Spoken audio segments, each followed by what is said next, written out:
The title of this video, I believe I titled it Coming to a Conclusion. Uh, this is Unveiling the Lies, Part 5. And I say coming to a conclusion because I feel like we're going to have at least one more, probably, Lord willing, about this before we go ahead and finalize it. I want to thank the Lord first, for giving us uh, life, for putting breath in our bodies. Okay. God breathed into Adam, and Adam was made a living soul. We are walking around as living souls. We were told that we could be born again by way of God's Spirit. And I thank God for His Spirit today. I thank Him for His truth. I thank Him for His love, His guidance, His protection. And I am so grateful that we are able to even get into this series, that we were able, you know, what the enemy sets out for bad, God can definitely turn it around for our good.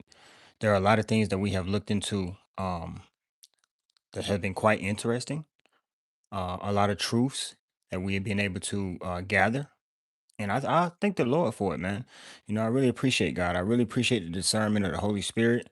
And I thank God for this generation that we're in. This is quite a generation, I tell you. It's fascinating, to be honest. You know, I'm not marveled by the things that I see. The things that I see do not make my heart fail because it was already written. I received what was written, and what is happening is supposed to happen all the way down to the T. I thank God for the people that he have in the harvest. The Bible say the harvest is plentiful, but the laborers are few. Okay. But I thank God that he has people in the harvest that's going about in the harvest, telling people about Jesus Christ, him being the King, God, Savior, Lord, and Master, you know, and how he is here setting people free, and he is the only one that can set people free. See, freedom to me got different layers to it. You can be freed from in your mind, you could be freed in your heart, you could be freed spiritually. I think spiritual freedom holds more weight than anything. Why do I believe that? Because you can be taken out of a place geographically and still not be free. Okay. You could be put in a box, in prison, put in a box and still be free. Free in your mind, free in your heart, and free in spirit. So just changing your geographical location does not make one free. Okay. Also, changing your geographical location does not necessarily put one in bondage. Bondage got everything to do about what you believe, your surroundings, who you reverence, the God you serve, or gods. They got everything to do with the bondage. If you turn away from God, if you don't. Okay. The Bible uses a lot of metaphors. Don't turn back into the house. Don't go back to the vomit. Don't turn back. Turn your heart towards God. You can't physically see your heart turning back towards God. It's talking about don't fall away from him. So when we talk about people returning back into Egypt, when we go through these scriptures, you're going to see that Egypt was coming upon them without them even going back to Egypt. God said, I will bring the pestilences of Egypt. I'm going to bring the bondage of Egypt. So why would they have to go back in Egypt to be in bondage when God was saying specifically in the text, I'm going to bring the plagues of Egypt and on top of you where you at, I'm going to bring the bondage of Egypt on top of you where you at. Everything from Egypt he brought to them because of their disobedience. So we're going to get into some scriptures too as well because the scripture portion of it is very, very important. Okay. And I think that to round everything off, and maybe that'll be the next time we do a live, is to go into the testimonials. Okay. We'll let the elders talk to us and tell us, what do they remember? I want to talk to some 100-year-old people. What do you remember? Okay. I want to talk to them because obviously they have lived longer than we are. They've seen this thing double back around two or three times over, and they'll be able to tell you out their own mouth who's lying and who's not. Okay. A lot of young people, you were born in the age of information. A lot of young people don't even know what life is without a cell phone, without a TV, a computer, video game. They don't even know a life outside of that. And most young people, not all, everything they know they got from a device. And if you say anything outside of what they learned from the device, they call you a liar because everything they know came from the devices of this tech age. Okay. That's why your brother is going on a journey to look at a lot of this information that we have received, and we have to do some deprogramming. Okay. Moses said a similar thing. Let these people go. And do you realize something, y'all? When they really did not want to be freed from Egypt. I want to make that clear.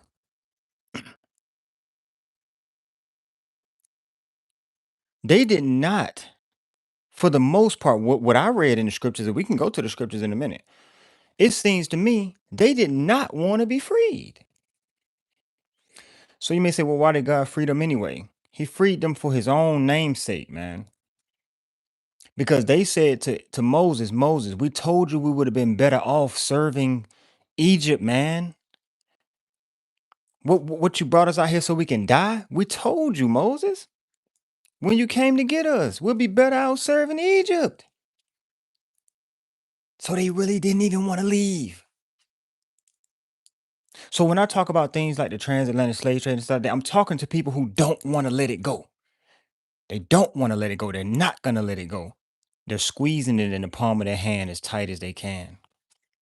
So let's go. I want to go to some scriptures where they said they did not want to leave Egypt. They didn't want to leave. Then I want to go to a scripture in Matthew 17. But God bless you if you're just not coming in.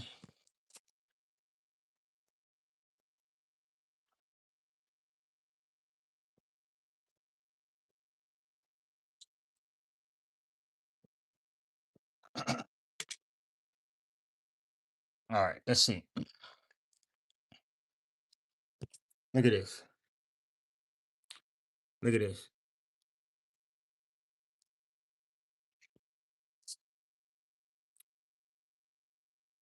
Is not this the word that we did tell you in Egypt, Moses? Let us alone, Moses, so we can serve the Egyptians. For it had been better for us to serve the Egyptians than that we should die in the wilderness. So hold on now, hear me out. And remember when Moses came, they said, "Who made you ruler over us?" Like, what are you doing here? Get on somewhere for we tell that you killed that guard. Do you hear the verbiage? And then when they got in the wilderness, they said, Moses, didn't we tell you when we was in Egypt to leave us alone so we can serve the Egyptians? So I have come to the conclusion that the majority of them, when Moses came, didn't even want to leave.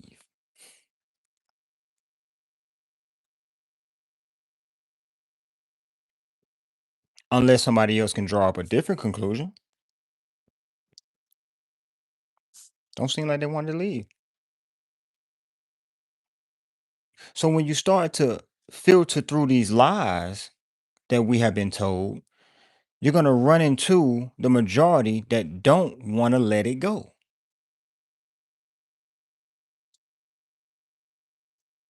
All right. So I want to go from there to Matthew 17 and 24. Let me turn my light on.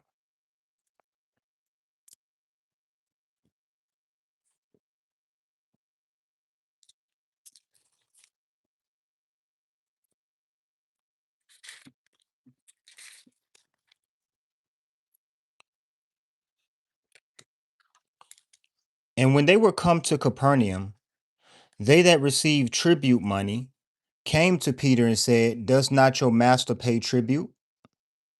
He said, yes. And when he was come into the house, Jesus prevented him, saying, what thinkest thou, Simon?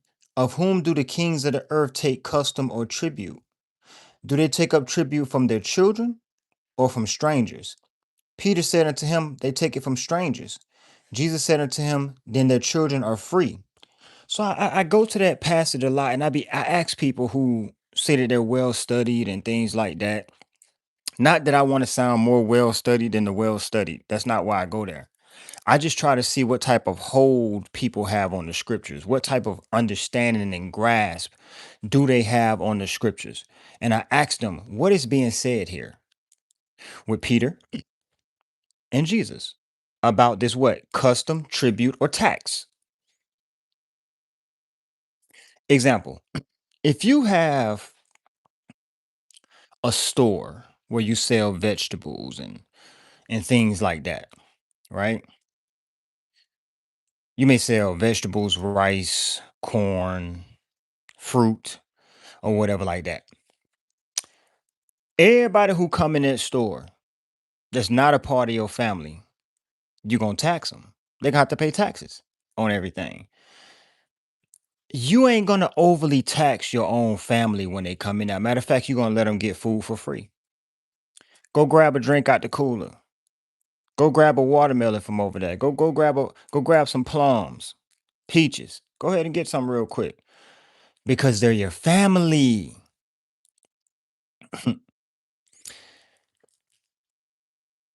This is why Joseph put the corn back in his brother's bag during the time of the great famine. And his brothers got home and was like, man, the corn, the money is still in the bag and we got corn. Oh man, what's going on? Because you don't tax your family. Now, with that being said, they want to make it seem like one group of people is over here in America being taxed.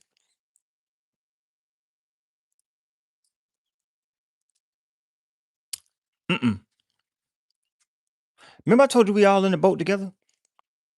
America is one big ship broken up into smaller ships. We all been taxed. None of us are considered family of the families. Okay? None of us are. So why do we bicker and quarrel with each other when we're all in the same boat? When money has cotton in it and we all picking cotton. Understand what I'm saying? Because a lot of people let these words just breeze over them because they're ready to argue or they're ready to be defensive and they're not even listening. Money is what percent of cotton is in money? Go look it up. So are we all picking cotton? Yep. Some people just brag because they have bigger bags of cotton to take into the house after the day. It's all cotton. So am I going to sit around and watch people brag about having bigger bags of cotton to take into their house at the end of the day? Or am I going to look at the larger picture? The larger picture. Hmm? We brag about gold chains around our necks, silver chains, platinum chains, hmm, chains, and big bags of cotton. That's what we sit here and brag about. Who got the shinier chain around their neck now? Who has the bigger bag of cotton? And people don't even understand that this is a part of the magic trick. When you go against high level sorcerers like this, you got to hit them upside the head with nothing but truth. God does not tax his family. The only people in debt to God is those who choose not to serve him. Do you hear what I'm saying? What did he tell us? Oh, no man, nothing but love. Hmm. Not only are you free, he said you don't owe nobody nothing. We live in a land now that's built off of debt. It's ran off of debt. Yeah, you can go on a vacation out of the country. When you come back, you're going to get hit with this debt. You're going to have debt staring you right in the face. And ownership is the illusion for the conclusion because nobody owns a thing. If you say somebody owns something, answer me this. How can you own something in the temporary world? I'll wait. Oh, documents, papers. According to the transatlantic slave trade, they lose documents all the time. They lose people, documents, heritages, history, identities.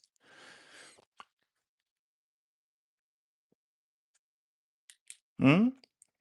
Ownership is the illusion for the conclusion. God said you brought nothing in this world, and it's for certain you can take nothing out. So that means that from your birth date to your end date, we must learn something in that dash. Are we going to sit and fight over 3 acres and a mule? Or are we going to store up our riches in heavenly realms where it don't decay and moth and rust is not corrupted over time? Which one? Are we going to let them raise up fake saviors like Martin Luther, Malcolm X, and Tupac and all these other fake saviors? Or are we going to look towards Jesus Christ, the only one that can save people out of these tiers of bondage that people have entered into? When you start bringing the truth to them, then they start backpedaling. Because I got a lot of questions, but rarely no answers. Jesus Christ told Peter, the kings of the earth do not tax their own children. He said they tax strangers. All of us in here are taxed. That means that we are strangers to someone. So why would I draw up a chart with just a specific group of people when everyone is taxed? Hmm? When everyone is taxed. Let's get to it. Let's get to the meat and potatoes, okay? And what's today? What is it, Tuesday? Lord willing, by Friday, I want to have the complete packet done. Lord willing. And that's just my estimation right there. God may have me to have it done way before that. But I want to have it projectively done by Friday. It's gonna be a lot to put in there. Okay, last live we talked about James Smithson. There was people who were not in the live. We talked about the 250-year anniversary of the United States, and the president had a ship. He was showcasing these big ships of America, and what it was like 6 hours long, and you didn't see a single slave ship come through there. I would have thought because they showed all these older ships, these sailboats, and all of this. I didn't see no single slave ship come through there. You would think that in the 250-year anniversary of America, that they would have at least one slave ship come through there when they was presenting all these grand ships of America's history. At least one. I didn't see none. I ain't see none. Okay. So James Smithson. Might I add this? Might I add this? Remember I told y'all that the Smithsonian Museum is full of lies? But this is where they take children on field trips and everything and say, hey, look at those dinosaur fossils. Look at that piece of wood from a slave ship, that 33-pound piece of wood. And guess what else is in the Smithsonian Museum? Let me see.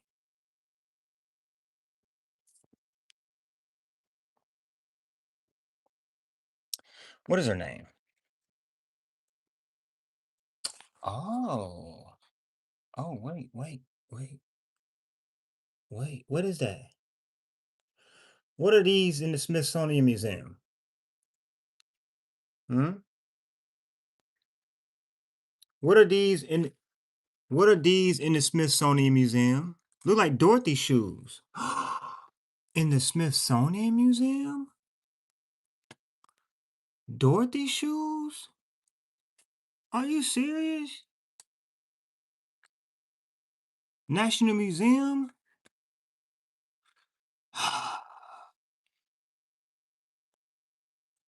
Yo, remember what the Lord had me to say in the song, you can't get home watching Dorothy trying to click her shoes.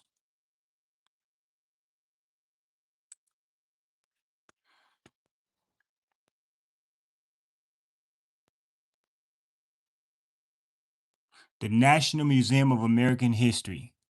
Dorothy's shoes. This is very weird to me. Remember I told you because the National Museum and Smithsonian's are direct linked. Okay, why would you have Dorothy shoes in there on display? Because everything in there is fake. It's the la la land of mystery. It's the land of imagination. It's worse than Willy Wonka's chocolate factory where you come in and everything is edible. Even the door that you walk through is edible. Who else gave you an edible house like that? What's her name? The Wicked Witch of the West. Nah, was it the Wicked Witch of the West? What was the fairy tale where you could eat the whole house up? And that's what evil done did. It done ate this whole house up. Was it Hansel and Gretel?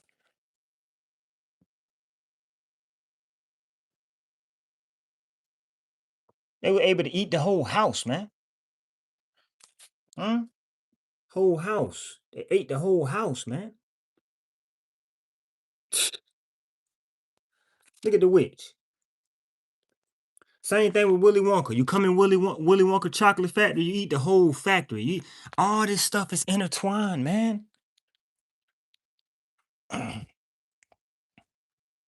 Remember we did the Dorothy, the wizard? So they got Dorothy shoes in the museum that's connected to the Smithsonian Museum. And remember, I was telling you when Dorothy was looking out the window, she was watching the television, a flat screen television that wasn't even a window. So this is how they get you with the magic. When you go into that Smithsonian Museum, you see those fossils, fake wood from a slave ship, Dorothy shoes, they got you.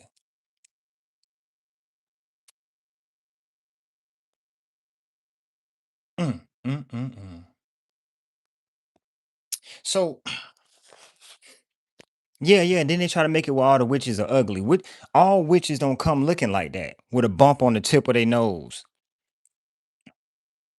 with a long nose that curl at the end with a bump on it. No, man. If you think that that's how witches look, man, you're gonna be so highly deceived, man. That's why a lot of men in bed right next to witches now, cause they thought that all of them looked like that from Hansel and Gretel. And let's not even go into the nursery rhymes: babies falling out of tree, the wolf eating the little Red Riding Hood. Jack and Jill falling down, breaking their crown, Humpty Dumpty burst into 1,000 people. All those nursery rhymes they gave us was to put horror, fear, and trauma in us as little children. And it was written by witches. Let's not even get into that. Let's continue because I want to stay focused. I want to stay focused because we can get off. I'm just doing a summarization of the last live because a lot of people weren't able to catch that because I think it was too early when we did that live, right? So when you get a chance, go and look into the HR 33422 Information and Education Exchange. You see the word exchange? That means that areas were exchanging information around this time. What time? 1948. No one heard about a transatlantic nothing until 1948 with the Exchange Act. This is the act and law or act/law that your Board of Education goes under today and have to tell this to the young people when they come in to the classrooms. Okay. So this act made it where they could publish this information about their own citizens to the rest of the world. This is why people come to this land and they already act like they know you because of the information that has been fed to them through this act. They come to the land and they already have a prejudice about you because of this act. So when you get a chance, look it up. It's like I didn't go through the whole thing. I think it's like 28 pages of just documentation. So you can go through there and pull out what you want. It's HR 33422 Information and Educational Exchange Act, where they controlled all the information that went out to other places of the world, telling them about our cultures, our people. No one heard of a transatlantic nothing until this act was put into to law. Okay. And then we talked about the fake African town that they got set up over there. We talked about the fact that they were bickering about which one was the last slave ship, the Clotilda or the Wanderer. Okay. They claimed that they found the Clotilda at the bottom of was that Alabama? Mobile? The bottom of the river? The same boat that they said they set on fire and exploded with dynamite. They said they found it at the bottom of the river. A man came up out the water holding two pieces of wood and said, "This is the Clotilda." How do you know? Did it have a name Clotilde on it? No. Did it have a VIN number on it? No. It was just wood, right? And then they released that around the time of Black History Month. Yeah, right. And we talked about Cujo Lewis and his so-called great grandson, Emmett Lewis, and how Emmett Lewis, the Mason, that barber down there in Mobile, Alabama, sold his soul to tell the lie. All right. He did that interview in that graveyard next to a pile of bricks because he's a Freemason with a black and white shirt on, and the pile of bricks was red. And how Emmett Lewis, that liar, has a similar name to Emmett Lewis Till, another made up story where they put a dummy clay body in a casket and told you that that was somebody that got beat up by some sheriffs or people apprehending him. Come on, man. Look, the jig is up, man. The jig is up. It been up a long time ago, man. This thing been up and been over with. It's up, man. That's why they got to move to the next lie. See, they ain't really worried about this lie being picked apart like that because it's all a race to technology right now. They all busy. You know, they busy right now. It's a race to the top of the technology. That's where everybody's racing to. All right. They're not worried about if you disbelieve this or disprove it by now because enough people believed it. They're going on to the next lie. Okay. Uh, Martin Luther stood up and said in his plagiarized speech, how do I know that his speech was plagiarized? Same way I know that he was a Mason. I did his speech, and I feel bad about doing his speech when I was in middle school. Was it middle school or early high school? One of them. I feel like I was a part of the problem. I stood up with that suit on and I did the entire Martin Luther King speech in front of my peers, word for word. I studied it, I went through it. Now I feel like, man, I was a part of the problem. He said in that speech, we hold these truths to be self evident that all men are created equal. I had that speech down to a T. All right. He said the Negro is still in the corners of America's society and finds himself exiled in his own land. Why he say that? This is the same man that told you he went to the top of the mountain and he seen some things. I've been on the other side of the mountain and I tell you, the grass is plush. Right? He said, hey, he's a slave in his own land. He's an exile in his own land. Hmm. And then we went to talking about in the last, I'm just doing a rehearsal of the last one, and we're going to get into some other stuff today, right? How much time? Yeah, we got time. Thank you, Father. We talked about how, we worried about the past so much, but we're not worried about the constant amount of people that come up missing, children, for that instance, that come up missing in our own land. In our own land. Every 68 seconds, a child come up missing. Now, y'all, listen. They used to put the children's faces on the back of milk cartons. I couldn't even enjoy the milk because I'm looking at this child on the back smiling. I know that child is not having a good time somewhere. So they stopped doing that, right? And now every now and then your phone goes off zzz, bzz, bzz, bzz, when somebody's abducted, right? And maybe your phone will go off every 100 abductions because if it went off every time somebody got abducted, your phone, you would not even be able to make a phone call. Okay. If your phone went off every time somebody got abducted, you wouldn't be able to make a phone call. All right. So maybe it's once your phone go off once every 100 abductions. Okay. So I like to deal with what's in our face. Every 68 seconds, a child get abducted, missing, gone. That's 2,300 children every day. That's an epidemic. That's a problem. And we looked up the statistics on janky old Google, and Google said out of all those children missing, they solve at least 90. What was that number they gave us? 99.8% of the cases are solved. That's a lie. That's 84 million in 10 years. That's 840,000 a year. And they claim they solve when we solve like 99.8% of 'em. Stop lying to me. And then if you ask Google if it lies, it says it doesn't lie like a human being lie. It said human beings lie. You see how AI is comparing itself to the human being? Because the job is to overcome you. While everybody's saying, nah, it ain't finna overcome us. It ain't trying to defeat us. Yes, it is. In the background, it is. Okay? You got Buzz Lightyear on Toy Story. You got the Tin Man on the Wizard of Oz. And then, Toy Story 5 is Buzz representing the new age robotic man. Buzz fully chipped out. Buzz don't even have no original thoughts. Buzz got to speak within his code. Then you got Woody, cowboy, gunslinger. Pew. Cherokee Bill. So you got the old age, got the new age Buzz, and then you had the iPad in the middle. The iPad. But what you find out is they all work together. Old, future, and iPad, they all work together by the end of the movie, right?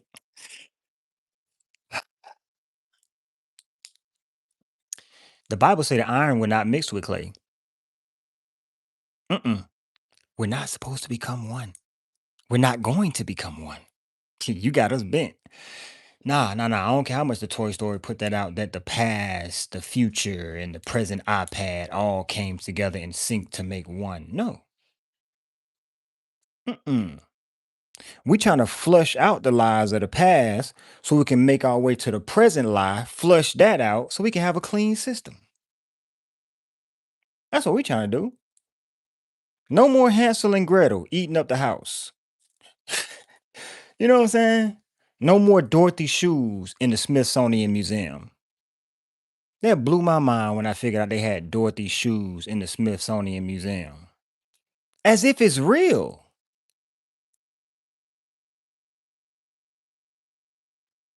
As if it's real. Nothing in there is real. Nothing. It's all lies. Now, where were we at? I kind of got off track a little bit here. Oh, we was just summarizing yesterday. Well, let's continue because we don't went through a whole lot of stuff from Rosa Parks bus being found in a field rotting away, and they refurbished that bus and had it all nice and shiny and purty. To James Smithson never setting foot in the U.S. in his entire life, but he built museums in the U.S. to alter the mind of the people in the U.S. How dare you? Never visit a place. They're like me. That's like me never going to Africa in my life. But I fund and build museums and place them in Africa to jack up the minds of everyone in Africa. That don't make no sense. It's like people are highly invested on messing with our minds. To never have even gone to a place, but building up museums in a place, that says that people are highly invested with messing with the minds of the people in this land, even if they never been to that place themselves. It's profit in jacking up the minds of the people here. Much profit. Okay. Now, let me show you who you're dealing with, y'all. Let's go to Exhibit A for the day. Remember, I told you you live in a world full of professional liars, professional actors, and you living in a world of people who will lie to you for $1 and do it with a straight face. Exhibit A.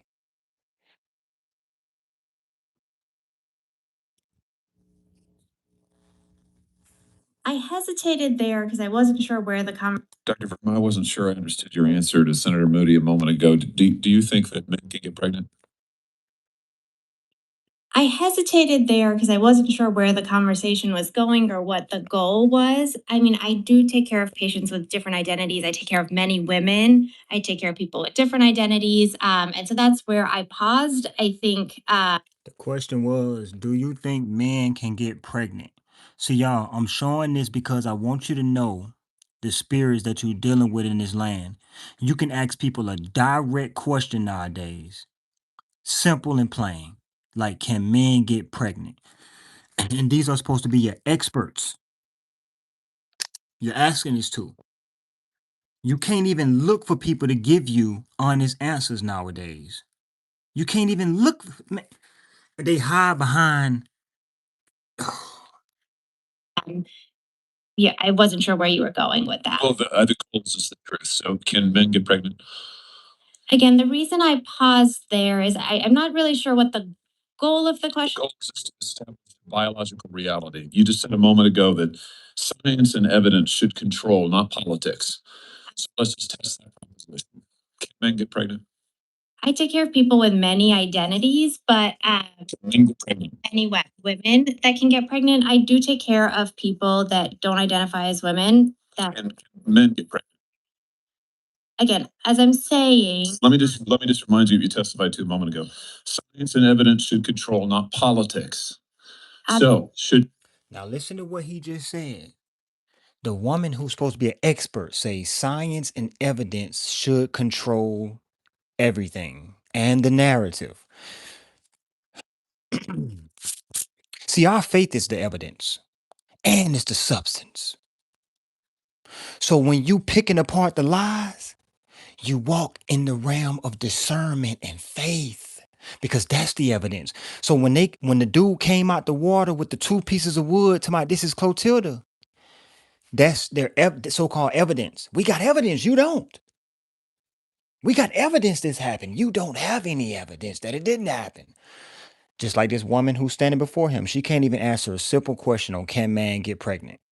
One, because she don't want to upset the entire community of people. We muffle our mouths because we don't want to upset entire communities of people with truth. We muffle our mouths. I pity the one who muzzles the ox. We don't say anything. Okay? If you see somebody headed off a cliff, tell them they headed off a cliff. If somebody about to jump off a bridge, tell them that's not the likely thing to do and they got much to live for and look forward to. And they are somebody. You hear this woman shuffling her feet, muffling her mouth. Okay? That's what they do nowadays. That's all they do. can men get pregnant? You're a doctor, I think. science and evidence should guide medicine. Do science and evidence tell us that men can get pregnant? Biological men, can they get pregnant? I also think yes, no questions like this are a political tool. And No, yes. Let's make a mockery of this proceeding. This is about science and evidence. You know, the United States Supreme Court just heard arguments yesterday at great length on this question. This is not a hypothetical question. This is not theoretical. It affects real people in their real lives. And you're here as an expert, called by the other side as an expert, and you've been telling us that you follow, right, you're a doctor. You follow the science and the evidence. So I just want to know, based on the science, can men get pregnant? Yes, question. It really is, I think. I think you're trying to reduce the complexity of life. I'm trying, it's not complex. I'm trying to get to an answer and I'm trying to test, frankly, your veracity as a medical professional and as a scientist. Can men get pregnant? I think you're also conflating male Extraordinary. with No, conflating male and female. They're two different things. There's biological men and there's biological women. And I want to know, can men get pregnant? Now remember, this flows into the live. This is a segue from the live we did yesterday when I was headed into work when we talked about Sodom and Gomorrah. How Lot was already at the gate of the city. That means he was already in preparation for his exit. See, we gotta stay prepared, y'all, so we don't have to shuffle around and get ready. We saw that on Home Alone when they was late for the flight and how they was trying to run through the airport. And Macaulay Culkin followed the wrong man with the trench coat. It looked like his dad. It looked like him, but he got on the wrong flight. And we ain't gonna get on the wrong flight. This is a woman who's supposed to be an expert in science and research and evidence, the medical world, and she can't even answer a simple question in 2020 in this day and time. Can men get pregnant? This is the society we live in now. Now, if you sit back and let this society that we live in continue to just to lie to you and just trample you with lies, okay. They're gonna take you back to Dorothy's shoes and they're gonna take you to the Wizard of Oz and La La Land. If that's what you prefer, then go and put Dorothy's shoes on and click them until you get back home. But there's a heavenly father who sent his only begotten son who said, I am the way. I go and prepare a place for you. You will be where I am. No man gets to the Father except through me, said Jesus Christ. So which route are you taking? The route of lies or the route of the truth? That's what this is about. Truth and lies, light and dark, upright and profane. What you were talking about is biological Answer my question. It sounds like. males. This isn't hard, doctor. Can men get pregnant? Yes or no? I would be more than happy to have a conversation with you that is not coming from a place of trying to be polarized and push I'm not trying to be polarizing. I'm trying to ask. I think it is extraordinary that we are here in a hearing about science, women. For the record, it's women who get pregnant, not men. it also We are here about the safety of women. Science that shows that this abortion drug causes adverse health events in 11% of cases. That's 22 times greater than the FDA label. Another fact you haven't acknowledged. Yet you won't even acknowledge the basic reality that biological men don't get pregnant. There's a difference between biological men and biological women. I don't know how we can take you seriously, your claims to be a person of science, if you won't level with this on this basic issue. I thought we were past all this, frankly. I can't believe we're still here talking about this. I am a person of science, and I'm also someone here who's here to represent the complex experiences of my patients. And I don't think polarized language or questions serve that goal. I don't think they serve the American. It is not polarizing to say that there is a scientific difference between men and women. And I want this to be clear and for the record. It is not polarizing to say that women are a biological reality and should be treated and protected as such. That is not polarizing. That is truth. It is also, by the way, the United States Constitution, which offers unique protections to women in a variety of circumstances as women. And your refusal to recognize men is deeply corrosive to science, to public trust, and yes, to constitutional protections for women as women.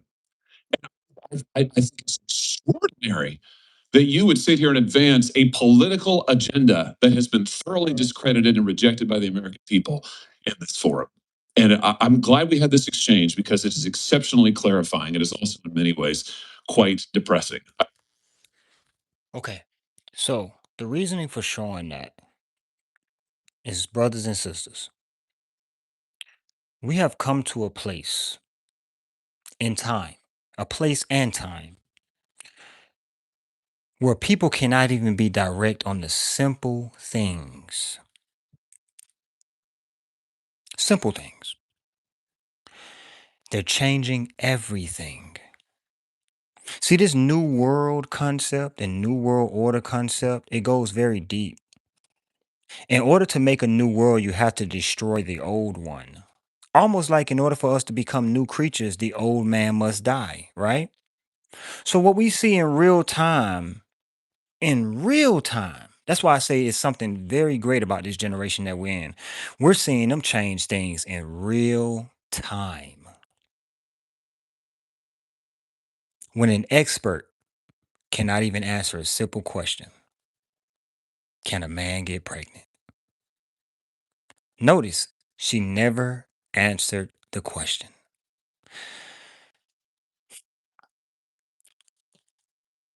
When we've come to that point, and not everybody is not at that point. I want to make this clear. Everybody is not where she is. But I like to address how did she get there to not being able to answer this question? Is it too much science involved? Is it too much not wanting to say certain things to make certain groups angry or not feel involved? Involved in what? Angry why? I'm realizing more and more that the truth angers people more than the lie. And I'm realizing that people are afraid to tell the truth because they don't want people angry at them. The Bible tells us specifically, if the world hates you, it's already getting you prepared to be hated by the multitude. If the world hates you, understand that it hate me or it hated me first, said Jesus Christ. The world cannot hate you, he said. It hate me because I do what? I tell the truth. Why did Christ say the world hate him, y'all? Because he tell the truth. You know how much hate I have garnered since going into the transatlantic slave trade and breaking it down bit by bit? A lot of hatred. But as people hate, there are also people who hit me up and said, brother, you my brother, and I got your back. You see what I'm saying? And that felt very comforting too as well. And I appreciate that. Because my brother told me the other day, he said, bro, I hear you speaking just from a love aspect. I don't hear nothing else, nothing more, nothing less. I said, I appreciate that, bro. Because the way people treat you sometimes can have you second guess. Not saying that they have you to doubt your mission, but peer pressure is something, man. And I like how that man stood firm in speaking to that woman because if he would have bowed to her answer, you can't bow to that stuff, man. So let me proceed really quick. And God bless you, man. If you're just not coming into the live, man, God bless you. I want to get into some scriptures. Well, hold on. Before we get into the scriptures, thank y'all for coming in and showing love too. It means a lot. All right. The order, having a little bit of order, it means a lot. Amen. So when you get into the aspect of people going back to Egypt on ships, Moses specifically told them when they came out, you guys will not see Egypt anymore. Okay? Egypt was destroyed. Remember, we pulled up Google the other day and it said that if 4,000, they said 4 million people was in Egypt around the time of the Exodus. They said if 2 million people, excuse me, would have left Egypt in the Exodus, then that would have depleted Egypt, and that is impossible. This is what Google said. Because Google said that they would like to keep the number at 600,000 leaving Egypt only. They said if you stretch it to about 2 million, then you are inaccurate. Y'all, soon down the line, they're going to start scrunching down on what you put online. If you say anything outside of the popular consensus, they will deem you as putting out inaccurate or miseducational information. See, right now you can put up a thing and say, I'm doing this for educational purposes. Educational purposes only. Educational purposes only. And people feel like they're protected behind that. Down the line, watch where it's headed. Not only are you not going to be able to speak the gospel because they're going to snatch all them words out your mouth, or you're going to have to bleep out the gospel. Educational purposes. They're going to pass a law on what they deem as education. So you can't even hide behind that educational purpose thing anymore. It's all about controlling all the information, man. You control the information, you control the education, you control the education, you control the thought patterns. So educational purposes, for now. And what if men can get pregnant becomes education? Hmm? I'm pretty sure there's a group out there right now through science and technology trying to find a way to get a man pregnant. That's because man, that's where man is at right now. They don't care about God and what God said. Male and female, he made them. A man shall leave his mother and father and cleave unto his wife. They don't care about that. They trying to figure out a way to put a seed in the man and make his belly blow up. Then they got to figure out what a baby gonna come out of. You got a lot on your hands. You literally gonna have a lot on your hands. You know that, right? Where the baby gonna come from? Where you gonna come out of? Sad, man. The Lord say they have went away from God and look what they imagined to do. Look how much their imagination just starts to open up through these wicked devices, man. So when I talk about America being a ship, uh a lot of things that we hear in our everyday verbiage or dialect goes back to ships, right? Whether it's the birth canal, where ships have canal, whether it's the ship coming up and at birth or birth, okay? And then things that are brought off the ship are birthed onto the land. And then we have a birth certificate when we come out.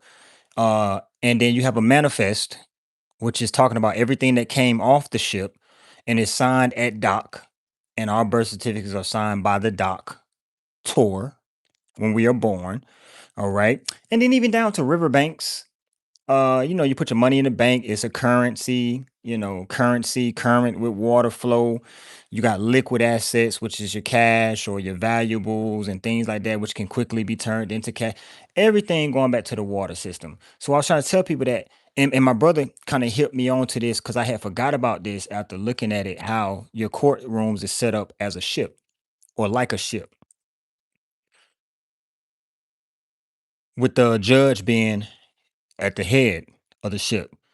And then when you cross through that bar or you swing that gate open or that bar, right? And really, the lawyers are the only ones who are really officially permitted to pass that bar, which is that gate that you swing open to enter into that front part of the ship. So when I tell people that America is a ship, that's exactly what I mean. And when you look at the movie Titanic, they were not going to America. The ship itself represented America. Okay. The ship itself represented America. And if you know anything about that ship or you saw anything concerning that ship in that movie, and Jack was supposed to represent like a Christ-like figure. All right. And I tell you all the time, I don't condone adultery because he slept with a man's wife, but they was trying to portray Jack as like a Christ-like figure to come and save his bride or his woman to be, from this sinking ship. Jack can't save you. Okay. As much as they put Jack there, Jack and Jill jumped down the hill, Jack jumped over the spoon with the candlestick, Jack be nimble, Jack be quick, Jack in the box, all this stuff. As much as they portray Jack, Jack, Jack, we know Jack ain't saving. We know it's Jesus Christ. Okay. Jesus Christ said, "Come to him and learn of him, and you will find rest for your soul. Whom the Son sets free is free indeed." I speak to you as a free man today, not a Mason, freeman. You see, because they still got on aprons. And God said them aprons wasn't sufficient clothing, and he made them coats of skin. The aprons is the work of your own hands. This is why they love saying hand by hand, brick by brick. They love building. They love the compass and square and the measurements in the building, but they built without the cornerstone, which is Jesus Christ. The Bible say he is the stone which the builders refuse, and they call them builders your masters still to this day. I remember Jesse Lee Patterson getting up, that Mason who got a YouTube channel. He said, "When my master sit, I sit." He was talking about the ordinances that they do in the lodge. When he sit, I sit, said Jesse Lee Patterson. I know he's a bona fide Mason. All right. So they built without the cornerstone, man. This is why you see everything crumbling, falling through the hands like sand. Because that's what they built on, sand. They did not build it on the rock. Sand. We came over into the promised land. It was flowing with milk and honey. Now it's turned into gin and juice. No Snoop Dogg. We got over here, it was flowing with milk and honey. God said, if we just maintain, we'll be all right. But we started building up shrines and altars and all this other stuff for false gods. And we just got beside ourselves, man. And we lost it. Dominion gets lost when you turn away from God. Look at Adam and Eve. It gets stripped. So I'm finna read Deuteronomy in a minute. Well, he said you're gonna build houses. that you ain't gonna be able to stay in.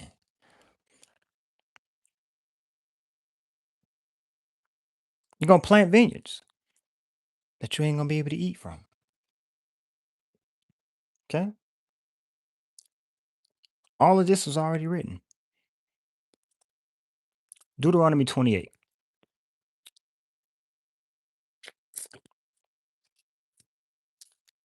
I had a dude come in and say, well, you ain't speaking no scripture. All right. How y'all listening? He ain't speaking. If you hear me talk, I say the scriptures. How many? Let me ask you, man who say I don't speak scriptures. How many scriptures do you think I've said thus far? Just because you don't hear me say Psalms, Leviticus, Ephesians, Colossians, go back and listen and hear with a keen ear and tell me how many scriptures did you hear? Because for you to say I haven't read no scriptures thus far, you have to be well learned and well read in that word, ain't you? So you're able to pick up if I'm saying the scripture or not, right?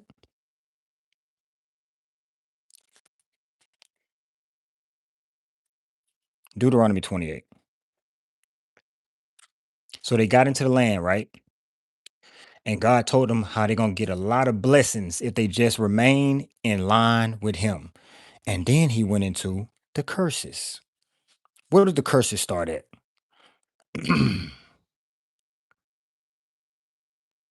I think verse 14, if I'm not mistaken, verse 14. Let's check it out. If you just not coming in, I'm in Deuteronomy 28 and 14. It may start at 16. Yeah, I'm going to start at 14. And thou shalt not go aside from any of the words which I command thee this day, to the right hand or to the left hand, to go after other gods to serve them. Okay. Now, let me say this right here. Do we not have every God being worshiped in this land?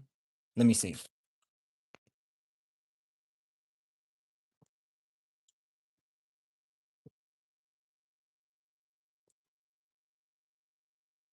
Do we not?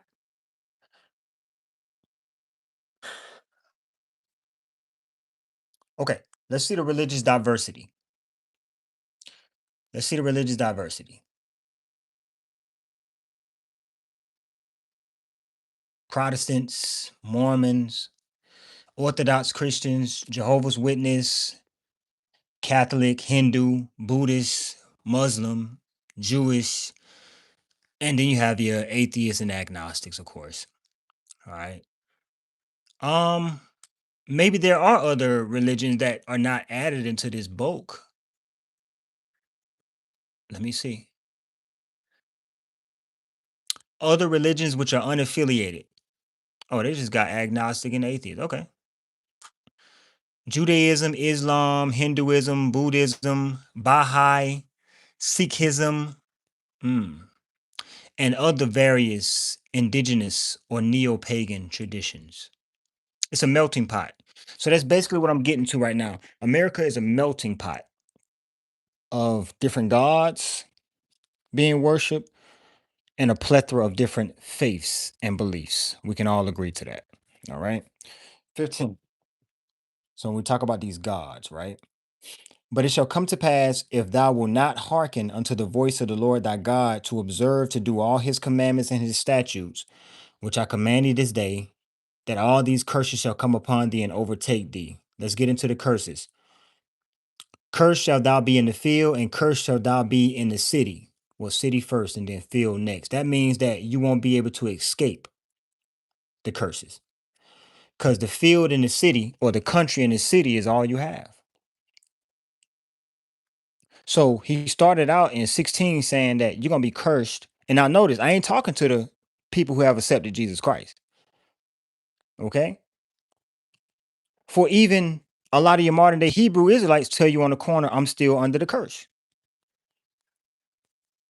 Christ became that for us so that we could be freed. Cursed is the one who hangeth on the tree. You see? But not cursed because he had sin in him.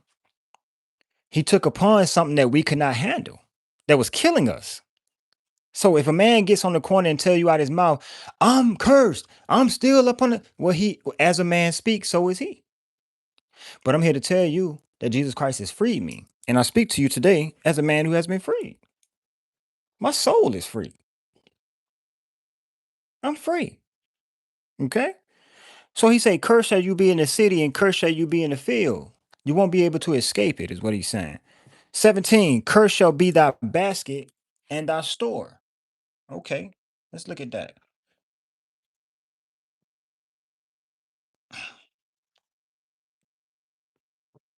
Hey, man, God got a sense of humor too, man. I'm telling you, God got a sense of humor. Mm-mm. Curse gonna be your basket and your store. Let me tell you something. When the last time you filled one of these up to the brim? And matter of fact, it's so cursed you can't even get one of these without the wheels squeaking on you or turning you to the man. They need to get in alignment. Most of these things need to get in alignment on them, man. You know what I'm saying? The alignment be thrown out. The whole basket cursed, man. You know what I'm saying? When the last time you filled one up to the brim? Hmm? When the last time you filled one to the brim, man? Let's get into this right here. Hmm. Yeah, she might knew. But the thing is, even if you do go back and complain, what's the Popeyes employee gonna do? They're just gonna shrug their shoulders and be like, that's what we're supposed to serve. I don't know what you want me to do. I mean, all you can maybe do is throw enough of a fit to get your money back, but the portions. Oh. So people talking about going to Taco Bell, right? And not really receiving what they paid for. Look at this. Look at this, right? So people talk about, and I even noticed it too because I'm in retail, right? We had a whole shipment of chips come in with nothing but air in the bag. And a lot of y'all can remember if you young, you used to open a bag of chips, that thing be filled to the top, don't it? Nowadays, at least about 55 to 60% of that whole bag is air. And also, people who are around my age know that the products is getting smaller. The boxes of cereal used to be way bigger than that. Now these boxes of cereal is so small and it costs more. That's why I pulled up the shopping cart or buggy or shopping basket. And I asked you, when the last time you got one of them shopping baskets, man, it didn't squeak. One of the wheels went squeaking the whole time you was trying to shop. Or it needed an alignment on it. It was just popping, pop, pop, pop, pop. The basket that got cursed. You know what I'm saying? And look, hold up. Hold on. Because this shrinkflation thing is real, man. Have you seen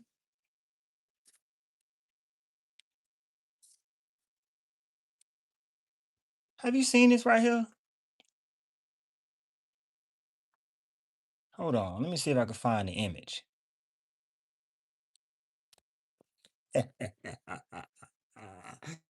Yo, I know.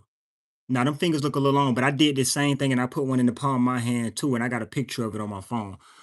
How did the kids meal container get this small?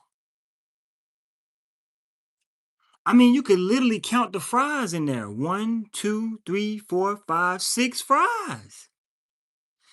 It wasn't that small, man. I don't remember it being that little. So why is everything getting smaller?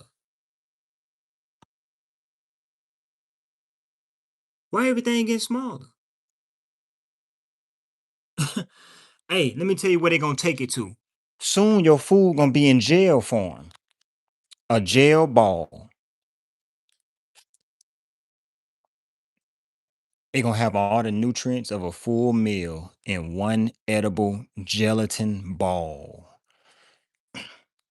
They're gonna be promoting it and everything on TV. Oh, come get the gelatin ball. It have everything you can get from your chicken, your green beans, your peas, maps, everything, all your nutrients you need in one ball.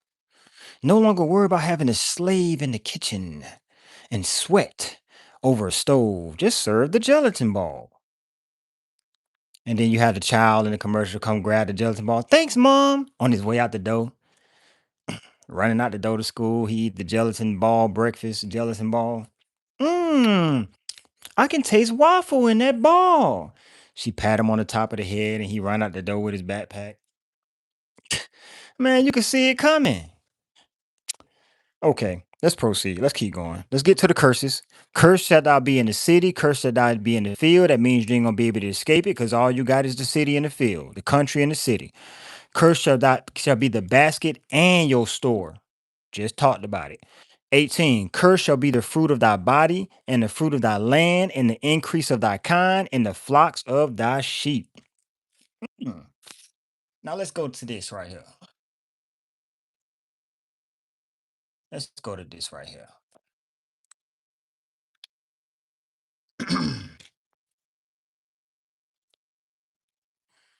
Diminishing crop returns and declining soil health in the US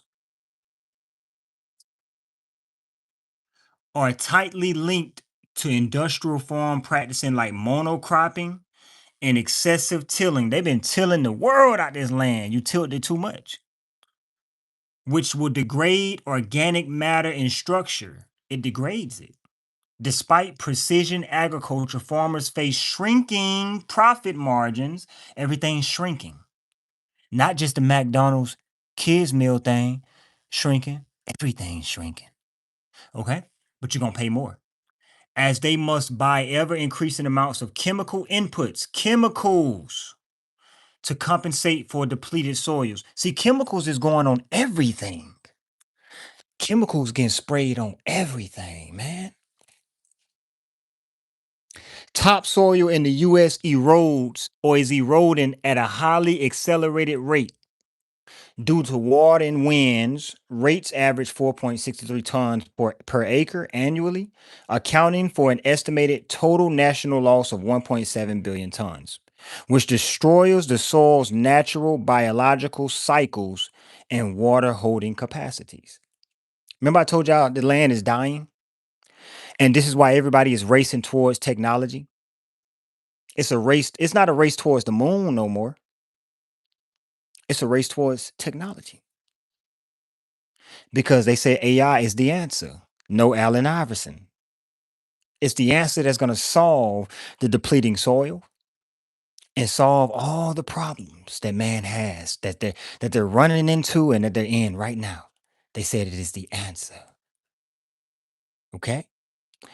Um what percent of US people do y'all think own sheep?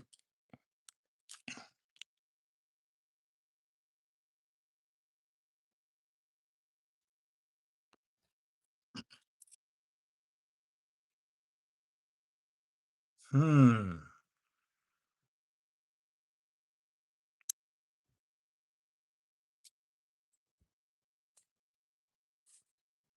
Cursed will be the increase of your sheep.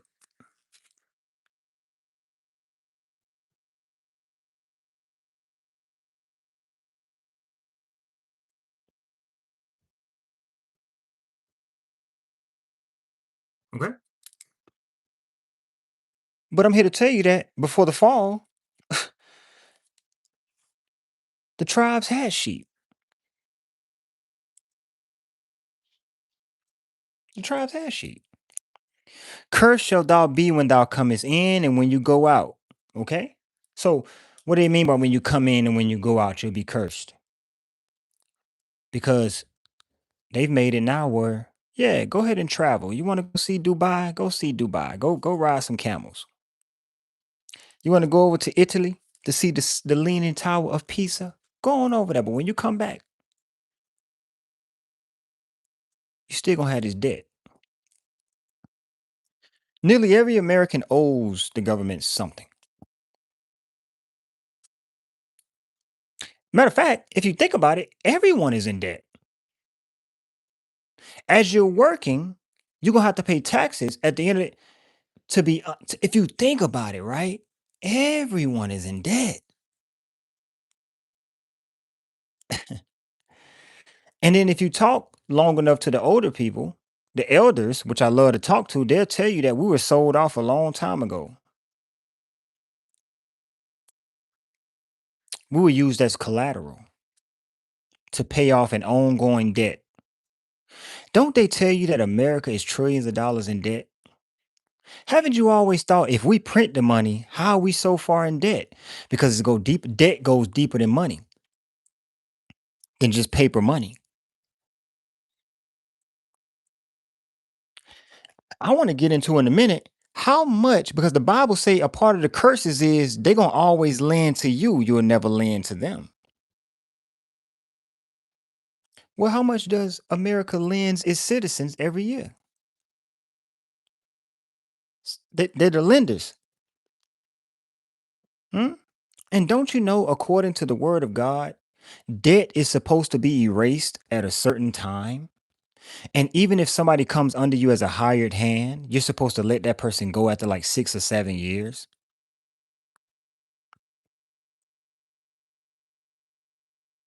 We don't abide by that at all. Some people, debt follows you after you die, and they try to collect the debt from your family that's still alive. How far have we fallen away from the true and living God? But remember, when Moses came to get them out of Egypt, the majority didn't want to leave. And you may ask yourself, why would God save a people who didn't want to be saved? And is that what they got the song? Don't save her. She don't want to be saved. Well, he did not save them off their own admission, right? He saved them for his name's sake. If he make a promise, he fulfills his promise. When they got in that wilderness, they told Moses, we told you in Egypt to leave us alone, man. And that we'll rather serve the Egyptians, man. But you had to come and bring us out here anyway. See, that was a grave sin that they committed. When the Bible said they sinned in the wilderness and their carcass fell, one of the sins was the heavy complaint. They couldn't be content with what was right before their eyes. And you may say, well, bad, you ain't being content with what you see in America right now. Why you ain't being content? Because it don't make sense. And my God is not the author of confusion. You understand? When you got a so-called expert woman sitting in front of a man, and he asks her a direct question, and she's supposed to be a part of the leadership of this land, and he says, "Can a man get pregnant?" and she don't answer the question. Houston, we have a problem. And good thing I'm over here in Houston, because we got a problem. Mhm. We got a problem.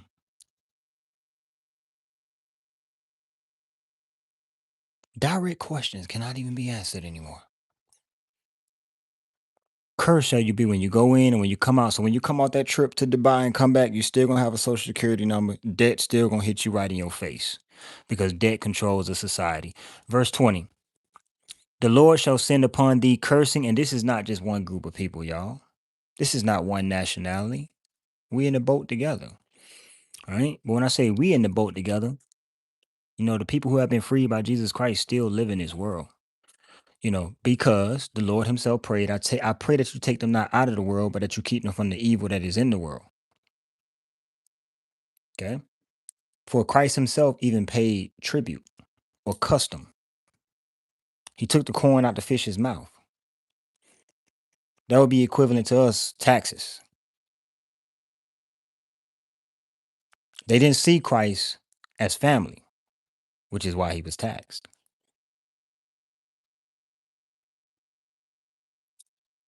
Okay.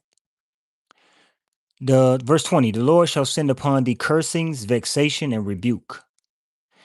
In all that thou settest your hand to do, until thou be destroyed, until thou perish quickly.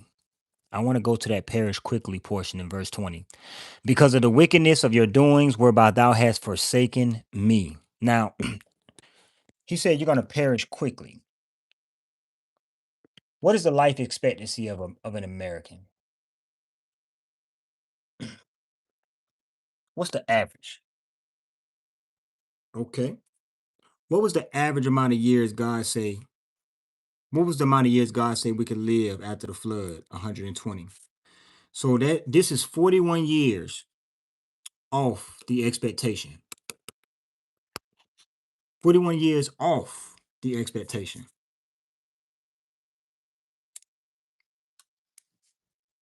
Hmm. That's why I say quickly. And why did he say my people perish? Due to lack of knowledge and due to lack of love and loving him and our neighbors properly. Hmm. 21. The Lord shall make the pestilence cleave unto thee until he have consumed thee from off the land whither thou goest to possess it. Now, notice that word pestilence and cleave is going to stay, it's going to remain. Think about this right here, right?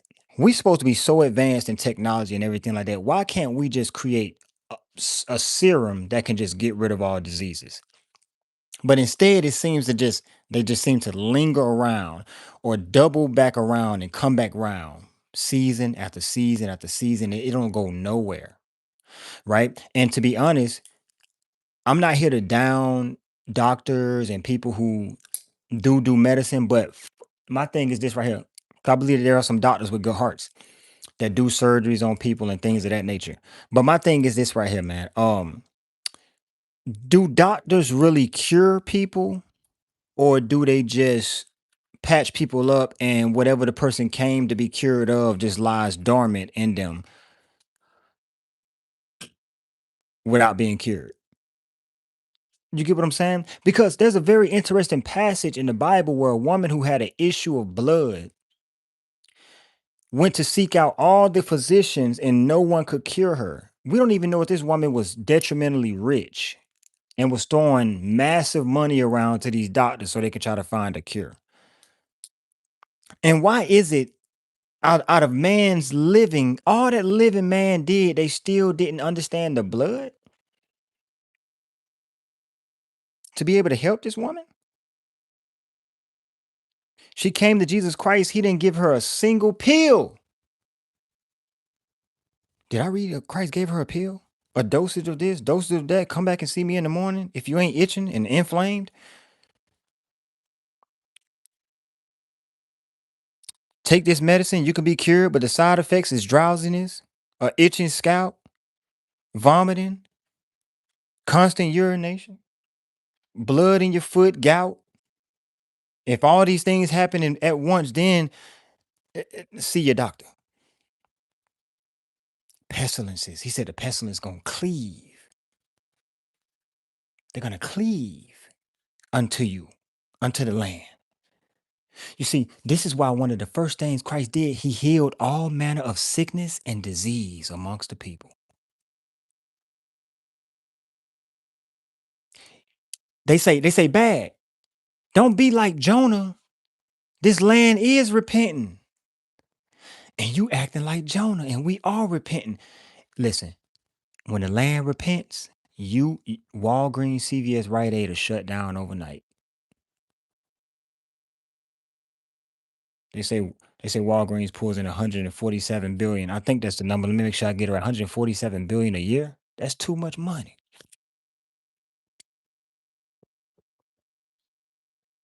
That's too much money. That's too much money. How much is too much money? That too much money for one place. Let me ask y'all this.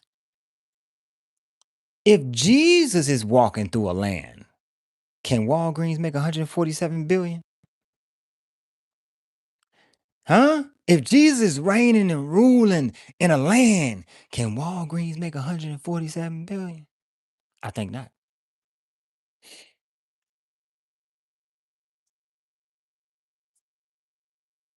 Hmm.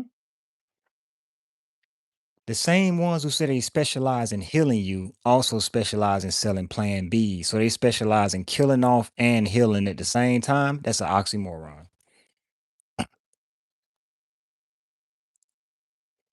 The same place that sell your medicine sell your Plan Bs. One kills and one's supposed to heal. That's a place of That's an oxymoronish building, man. Business. Let's continue with the curses here. All right. We see that No one really owns sheep like that. 0.05% owns sheep, but I'm here to tell you that before this land fell, many, many, many owned sheep. Okay. But due to the curses, it said that the number of your sheep will diminish. And it definitely did. All right. So Deuteronomy 28, and I believe we're on number 17. 22. The Lord shall smite thee with a consumption, and with a fever, with an inflammation, with an extreme burning, and with the sword, and with blasting, and with mildew, and they shall pursue thee until thou perish. The Lord shall make, oh, excuse me, 23. And thy heaven that is over your head shall be brass, and the earth that is under thee shall be iron. Now, if your heaven is brass, if the earth is iron, that means not only will your land not yield what it's supposed to yield, but also it's not going to rain how it's supposed to rain, which means you will have to create your own rain at times.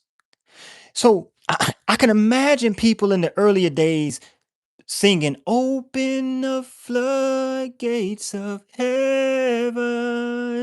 Come on, let it rain. Come on, let it rain." Because they needed it to rain. But this was a time before they built all the factories and people had more livestock and crops and they would sing unto the Lord to let it rain. Now they turned that whole song into money. When they doing the offering, open the flood. They was talking about rain.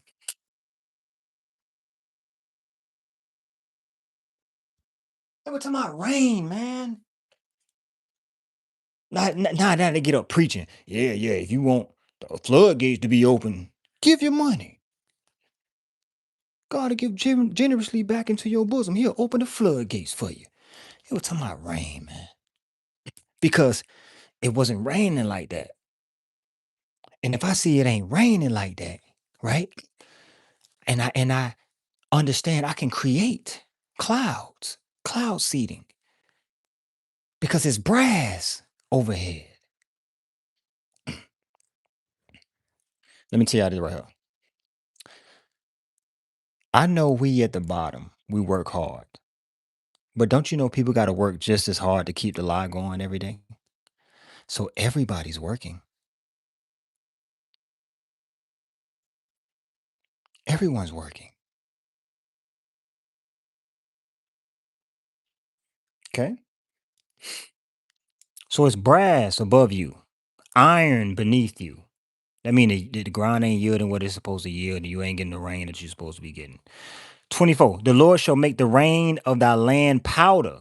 What you think the chemtrails is? And dust. What you think the chemtrails is? From heaven it shall come down upon thee until thou be destroyed. So they've already told you that there's elements in these things that they're spraying in the skies that's dropping down and we are inhaling. Okay. We're inhaling it. Chemicals is all it is. Okay.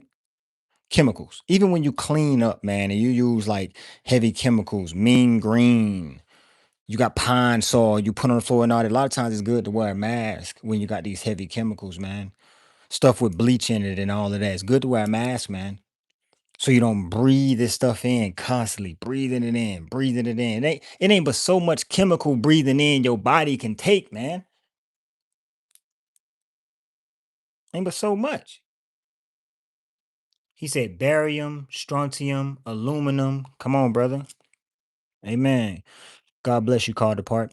It says, the Lord shall cause thee, I think we're on 25. The Lord shall cause thee to be smitten before thine enemies. Thou shalt go out one way against them and flee 7 ways before them, and shall be removed into all the kingdoms of the earth. Now, there are videos of people. I know y'all seen these videos. I'm gonna go live somewhere else in the world that's better than the US, they say. You know, I want to get away from the hustle and bustle of the US. I want to go live somewhere else, they say. And then they film themselves in China. They look so depressed, by the way. No, for real, for real. It seems like these people that pack up and move and they want to make it seem like it's all jolly where they move, that they be realizing it's the same place or worse. That would it be that would I'm telling you, I done seen it, man. And then they always find themselves going to where they at, only talking back to the people that they just left. That's it. Not even having conversations with the people in their own area. You know. Because that's because y'all, everything has stretched to the world. The world is up under the same charter. The same thing. No matter where you go. See, the thing is, you can change your geographical location today, right now. You could be packing up while you listening to this live to go somewhere else to live. If your heart ain't changed,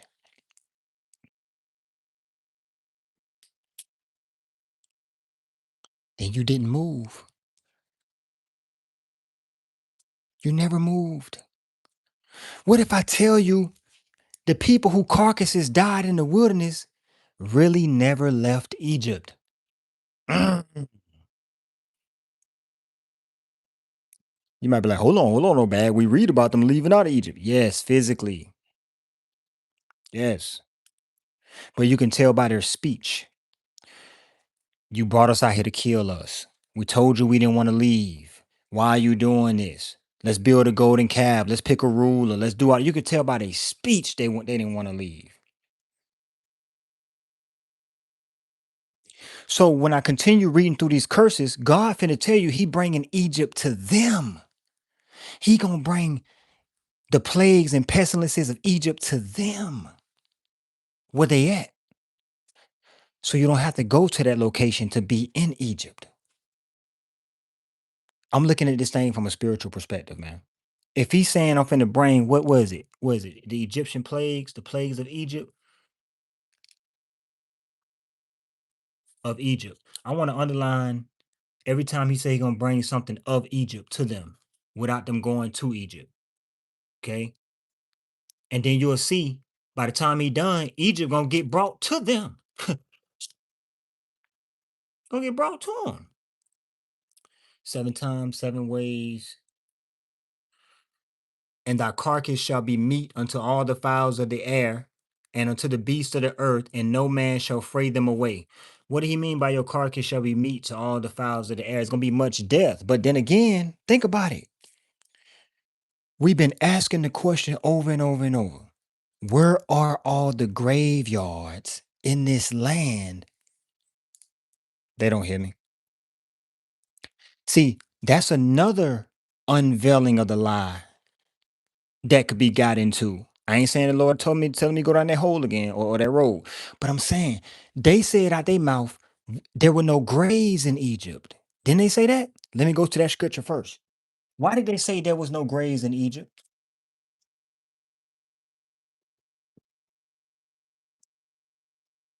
Maybe because didn't they mummify?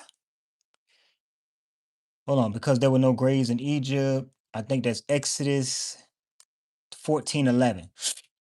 Now, can anybody help me with this? Why did they say there were no graves in Egypt? Let me pull up the scripture as well. Let me go to KJV. Let me go to KJV. They said unto Moses, because there were no graves in Egypt, hast thou taken us away to die in the wilderness? Wherefore hast thou dealt with us to carry us forth out of Egypt? Because remember, they were complaining more and more and more. They said they had better food in Egypt. There were no graves in Egypt, probably meaning that, I mean, okay, to complain and say, why you killing us out here? There wasn't no death in Egypt. Somebody help me out, man. What do they mean by there was no graves in Egypt when they was talking to Moses?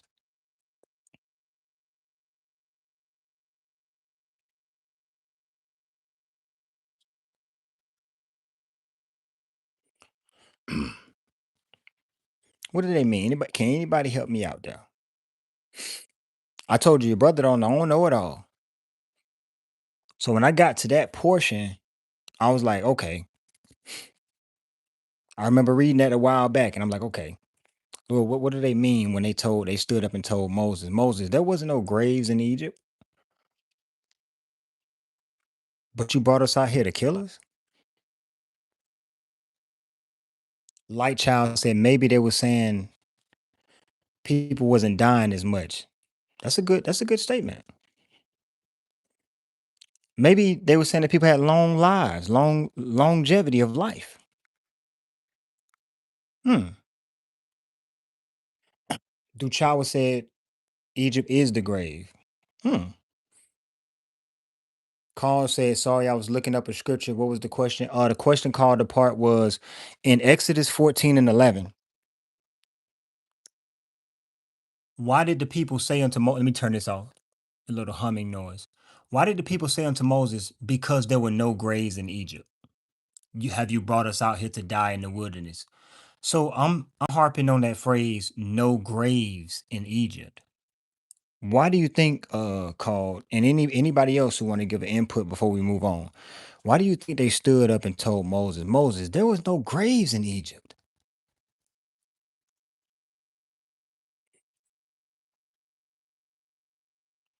Uh Golaga 878 said probably meant that there's no one dying in Egypt because they were living good. That's a good quote too as well. That's a great statement. Hmm. Thank y'all for chiming in too. What y'all putting is kind of like really, really leading us to get to you know, the nitty gritty, as I like to say, the nitty gritty of this whole matter. He said, all the Israelites grumbled against Moses and Aaron, and the whole congregation said, if only we had died in the land of Egypt, or if only we had died in this wilderness. Hmm. Yeah, but so what about the portion called when they said there were no graves? So does it kind of go back to what Goger? I'm gonna get your name right. Golager. Golager said maybe they were just thought they were living so good that there was no death because they were too busy living that there was no death. So in turn, that would make them murmur against God and say, God, why would you take us from a place we was living to die? Ooh, hold on, hold on. Why would you take us from the place of living to bring us to die? That's deep. That's deep. Amen, light child. There was a scripture about grave clothes that was concerning Lazarus when God told him to come forth from the grave, that he had been in there like 4 days. They say he was stinking at that point, and he said, take them grave clothes off. Yeah, so you're right about the grave clothes in that aspect. Uh okay, so we're gonna move on. I think hold on. I think called apart said precept is numbers 14 and 2. Aaron killed 3,000 after they made the golden calf. I know that. Okay, okay, okay. Thank y'all, man. I appreciate that. You know, we got a couple more curses to get through here as well. Let's see. The pestilence gonna cleave to you. You're gonna be powder of dust upon your head, brass above your head, iron under your feet. The grass ain't gonna yield, the ground ain't gonna yield like it's supposed to. I went to a scripture where it showed you that the soil is getting worse in America. Now, whether you believe that soil is getting worse or not, I believe when it said that the increase of your sheep is going to diminish drastically in verse 18. And if you look it up, 0.05% of people actually own sheep in America to this day. But I believe prior to the fall, many, many families owned sheep, but it's not that way today. Where we at? 26, 27. No, 28. The Lord shall smite thee with madness and blindness and astonishment of heart. Okay? He gonna smite you with no March Madness. Yo, no March Madness, man. And he gonna smite you with blindness and astonishment of heart. So when I think of people being smoked with blindness, I think about Sodom, you know, and them people were smoked with blindness at the door, right at the time of the exit of Lot. But also the madness. It had me thinking about March Madness, man. I remember the rapper Future did a song called March Madness, and that song garnered. So even when you march, you're marching madness. 31 million views on that, man. 31 million views, March Madness. But he said you're gonna also gonna have blindness. I remember when the whole entire land did a blindfold challenge. Y'all remember that? I think it was like 2018.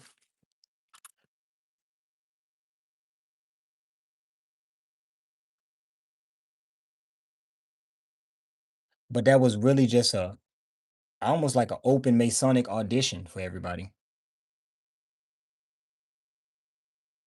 So yeah, you had this popular thing, man, that went around called the blindfold thing. Everybody was blindfolded and doing like different things while they were blindfolded.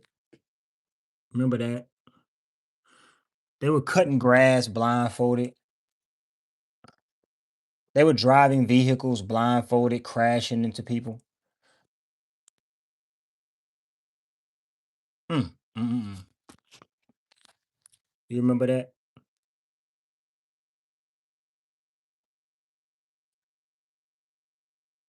Everybody blindfolded, couldn't see, but they don't understand that that was mockery, saying that the people can no longer see. Okay, that's what that was. But to whom the Lord sets free, the Lord also gives. The Lord said He came to give sight to the blind and take sight from those who claim that they could see. That is what He came to do. A lot of you guys who were deemed as the black sheep of your family, no one wanted anything to do with you. You're able to see a lot of things. You're able to see. God has given you insight to be able to see. So count it as a blessing. You know, man, oh, Jill, they have had so many of these challenges that claim lives. Yep, they claimed a whole lot of lies. Felicia, you are in here. So much love to you and yours. Amen. What's up, G. Williams? Are you here to patronize or help iron sharpen iron? Yeah, let's help sharpen each other, y'all. Because if we just move in that steed, watch how God work. Let's sharpen each other. Let's help each other. If we continue to move in that steed, y'all, we will be good. I'm telling you, we'll be good. 29. Thou shalt grope at noonday as the blind gropeth in darkness. Thou shalt not prosper in your ways. Basically, say you're going to be blind and you can't see where you're going. And thou shalt be only oppressed and spoiled evermore, and no man shall save thee. Okay? Thou shalt betroth a wife, and another man shall lie with her. I mean, that's really the culture of America. A man taking on a wife and then his wife being with another man. A lot of that comes from socialist constructs, social engineering, right? All them shows, them bad girl club shows, even the 20 versus ones and all of that, all them shows are social engineering shows, man. You know, it makes it where people can be in relationships or marriages and they not be content. Not even with the smallest things are they content. That's why social media is poisonous. It can have two people who are locked in by heart tend to stray away from each other because we're comparing or they are comparing their situations to the things that they're seeing abroad online. Remember, when you're not content, you complain about everything. When you are content, you give God thanksgiving. Thanks is thanksgiving towards God for all that you have.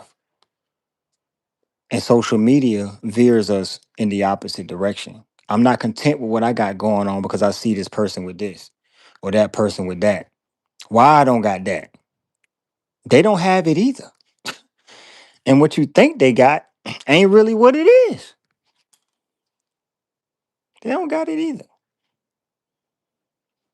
You know?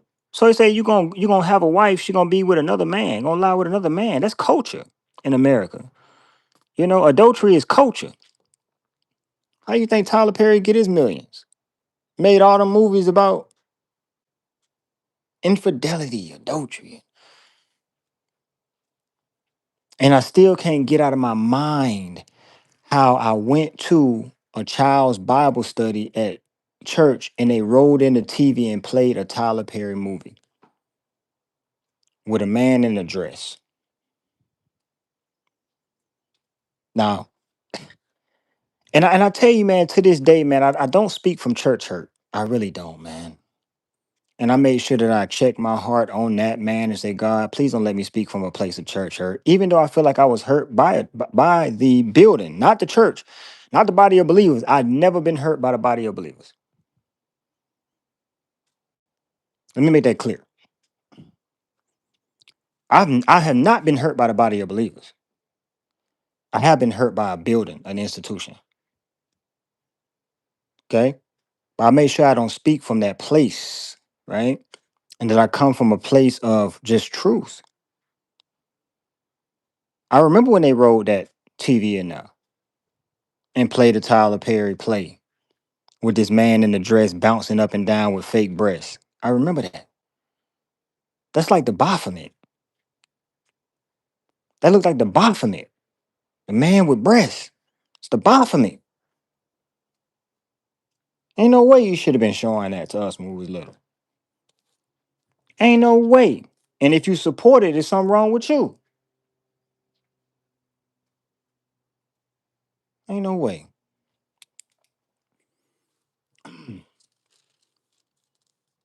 The Lord said, get ye from this church and come into the church. And that's exactly what I did. They say you've gone AWOL from the body. No, I haven't. I'm worshiping the Lord in spirit and in truth because he said the worshipers must worship him that way. He said, not in no mountain, not in no temple, in spirit and in truth. We scattered, but we all pop up at the feet of Christ when we begin to worship him and as we walk in truth. Do you know that? See, the gathering is in spirit, just like their returning back into Egypt was in spirit. They thought it was going to be physical. They thought it was going to be physical. God is gathering the saints in spirit. And those who went back into bondage, it was a spiritual thing. So are you going to sleep with another man, and thou shalt build a house, and you shall not dwell therein. Thou shalt plant a vineyard, and shall not gather the grapes thereof. Mm-hmm. This happens all the time, man. We build things up for others. You know, I actually sit down. I sat down and I did the numbers, right?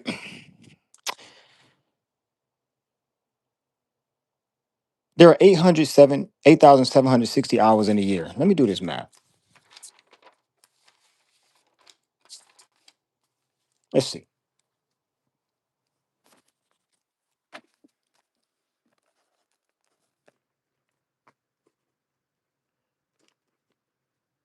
8,760 hours in a year.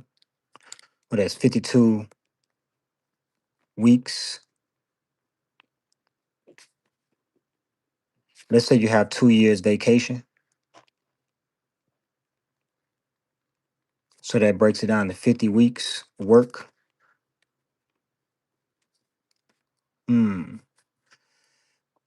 52. Boom, boom. So what would that be? 40-hour week. 40 hours a week times 50 weeks. What would that be? 2,000? 2,000 hours? Hmm. If you do 80 hours,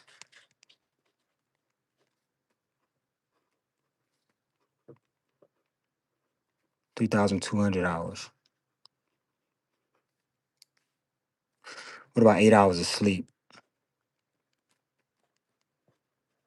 8 hours of sleep times 7 days a week. 56 times 52.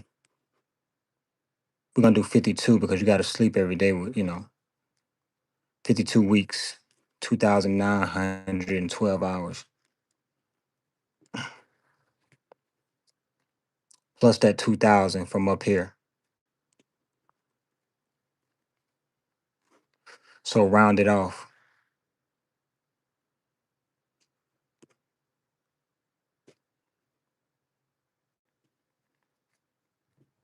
5,000 hours. We done already ate into that 8,760 hours that you have allotted to you in 1 year. We've already ate into it. Let's talk about commuting and prepping to go to work, which I'll give you 3 hours on that. Commute and prep. Depending on how far you got to travel. Some people travel 2 hours back and forth to work, but we'll just reduce it down to prep being 3 hours total, going to and coming back from and prepping to go to. Okay, times 3, times 7, 21, times 52, 1,092 hours. Okay,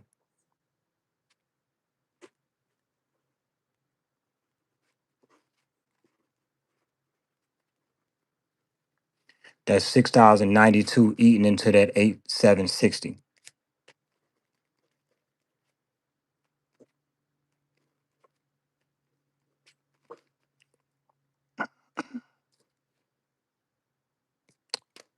Y'all get the point. So just in between, commute, prepping for work, work and sleep, you'll have roughly, let me see if I can do the math really quick. 1,000.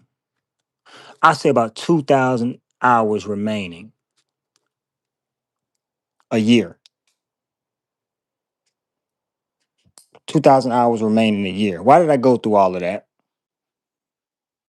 Because somebody did these numbers prior to me doing them. And somebody did some key calculations to put you at 40, between 40 to 60 hours a week work. And if I calculate sleep, which was supposed to get 8 hours, but some people work certain schedules where they're only able to get sleep when they can. Couple hours here, couple hours there. But they tell you a healthy person, healthy, is supposed to guarantee themselves 8 hours of sleep. That's why I was working with 8 hours. But between commute, let's say your commute is 3 hours. That means prepping to go to work, driving to work, and coming back all combined is 3 hours a day. Right? All in all, you're looking at 6,092 hours between commuting, sleeping, and working. When you're only allotted 8,760 hours a year, you already ate up 6,092 just in those three things. So when you look at the fact that your children will be taken from you and you will desire them throughout the day, because look what we're doing throughout the day, while our children are going to learn about there's no such thing as gender in some schools. You know, a man can have a baby. Some schools teaching this stuff.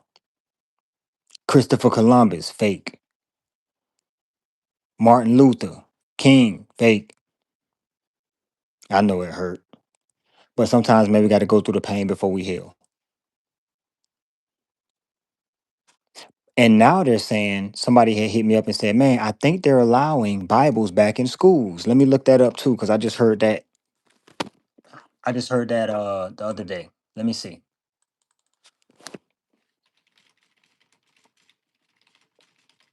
Shouldn't have never took them out. Texas made history by becoming the first state to mandate Bible passages and stories as required reading for public school students.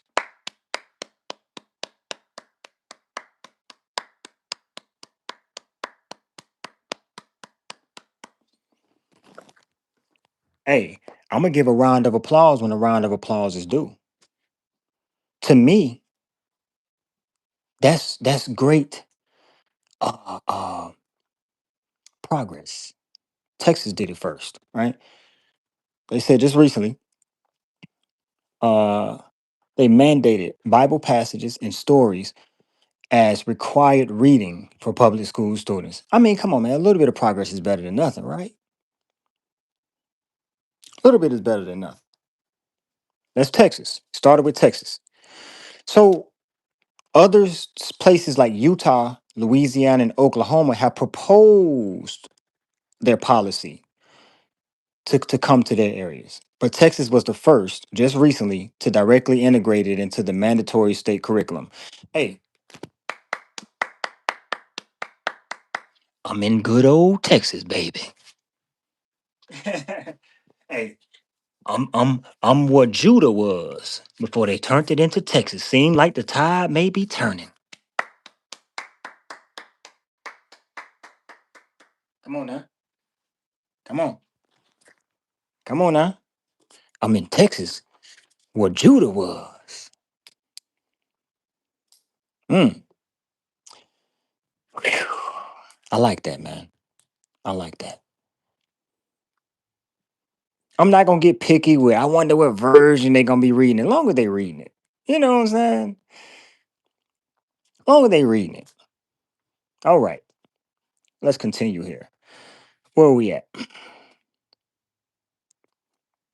Where are we at?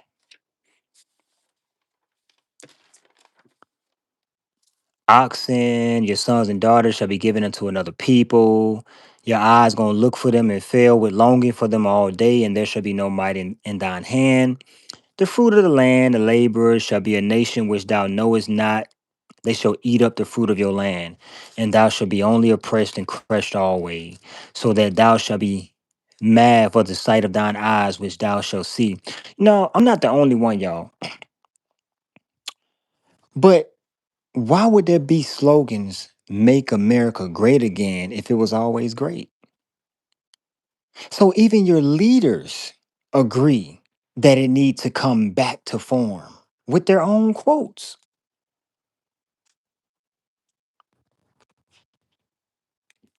So if you got to make a place great again, that means it's not great now. And what does greatness look like for a nation? That's the question, that I pose. What does greatness look like for a nation? What does it feel like?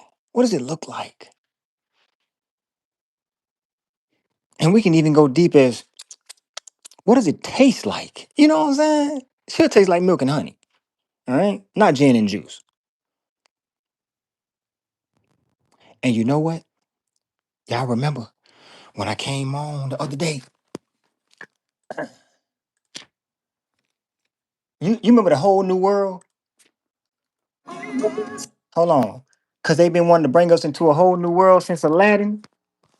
Huh?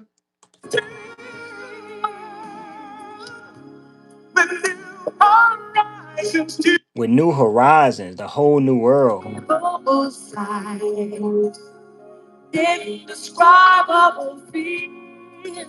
A whole new world. They've been trying to bring this new world.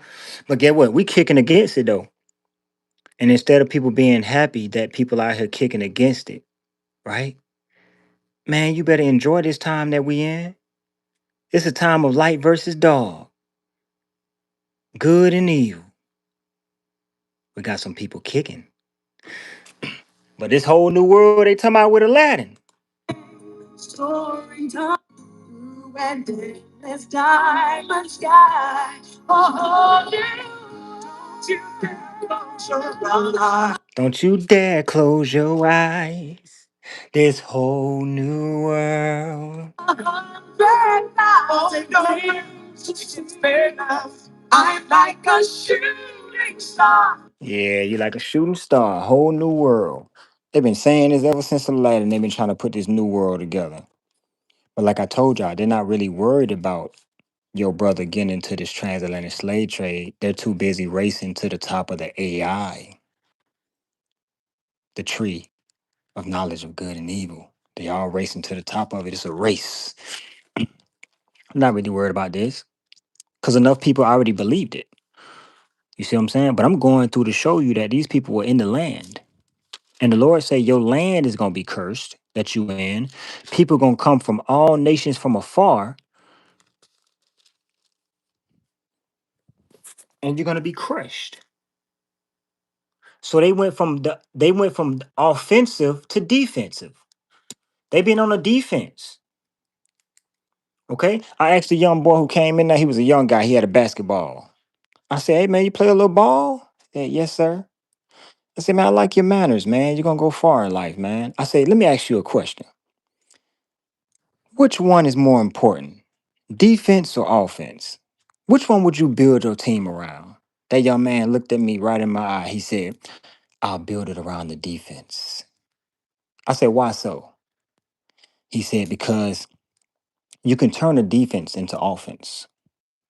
You can't necessarily turn an offense into defense. I said, oh, I said, give me some, young man. I said, you're going to go far. Not just in skill wise and with your talent, but in life. I like to hear young people that think. And I want to make sure if they come around me, they keep the thinking cap on. They never take it off. You see? He answered correctly. That young man answered correctly, man. So you could turn a defense into offense. He was so right. The whole new world, man. Or share your own daydream.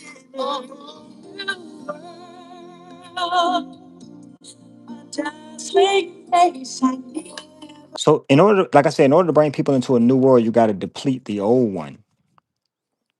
We're talking about the destruction of the old one right here. Crushed, so that you shall be a mad for the sight of thine eyes, what you shall see. The Lord gonna smite you in your knees. You're gonna have knees like Karl Malone. In the legs, you're gonna have that gout, and you cannot be healed from the sole of your foot to the top of your head. Okay. Yeah, like child, they said dazzling. Then you hear that in the whole new world? A dazzling world. Full of magic. All right. The Lord shall bring thee and thy king, which thou shalt set over thee unto a nation. And when they say bring, this is what throw a lot of people off. You say you're gonna bring them. And you're gonna serve gods, wood and stone, dollar bills, Bitcoin, statues in the side of mountains. Okay. Thou shalt become an astonishment, a proverb, a byword among all nations, whither the Lord shall lead thee.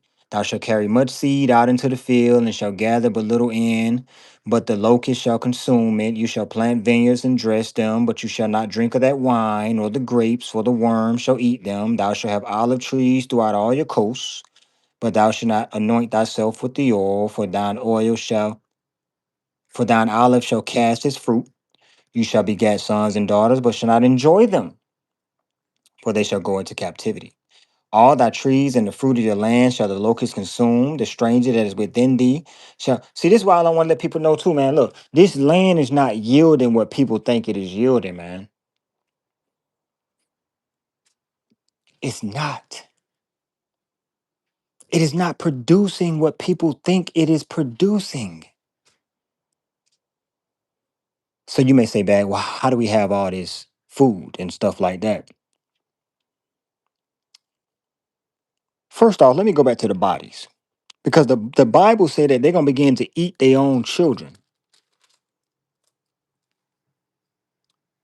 He gonna eat his children's flesh. How are you doing that today? Fast food. Because you gotta ask yourself again, where are the bodies?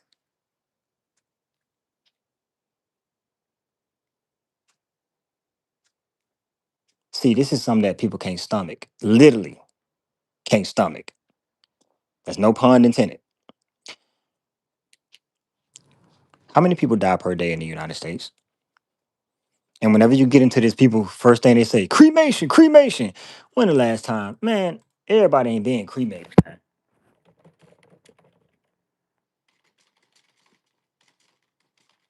So 8,500 people die every day. Time to do some math. Time to do some math, man. 38, 6, 35, 59, 500. So in 1 week, that's about 60,000 people who died. In 1 week, that's about 60,000 people who died.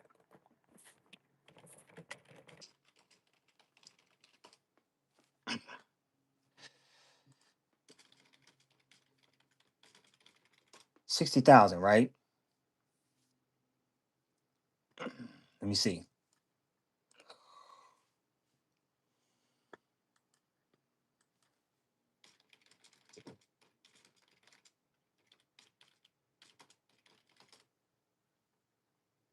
All right. There's a place called Hoboken, New Jersey. Hoboken, New Jersey. It has 60,000 residents. That means that every week, enough people die to fill up the city of Hoboken, New Jersey. Every week. I want to see Hoboken.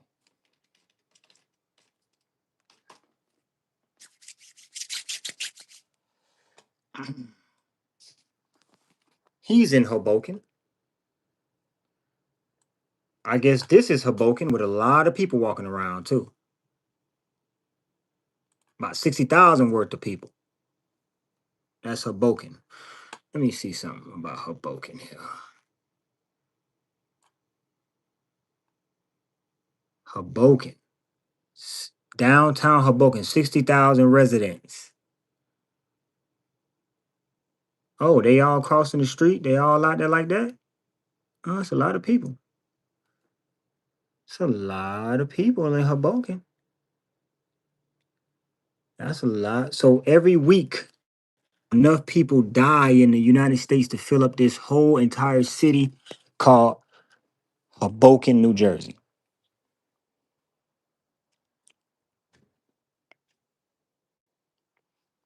Where are the plots? Where are the additional graveyards being built? The city that you grew up in, the same graveyards are still there since you was young, right? How many weeks passed since you was young? How many 60 how many times did 60,000 people die since you was a little child and the same graveyards are still sitting there? It don't add up. It's like magician work. Unless when you go back to the Deuteronomy curses, it says you will eat your children. Hold on. Let me go back to when it said they're gonna eat them. And thou shalt eat, verse 53. You shall eat the fruit of your own body. Mm, this is good. What is this? Filet mignon? No, that's filet your cousin. See, they can't stomach this part.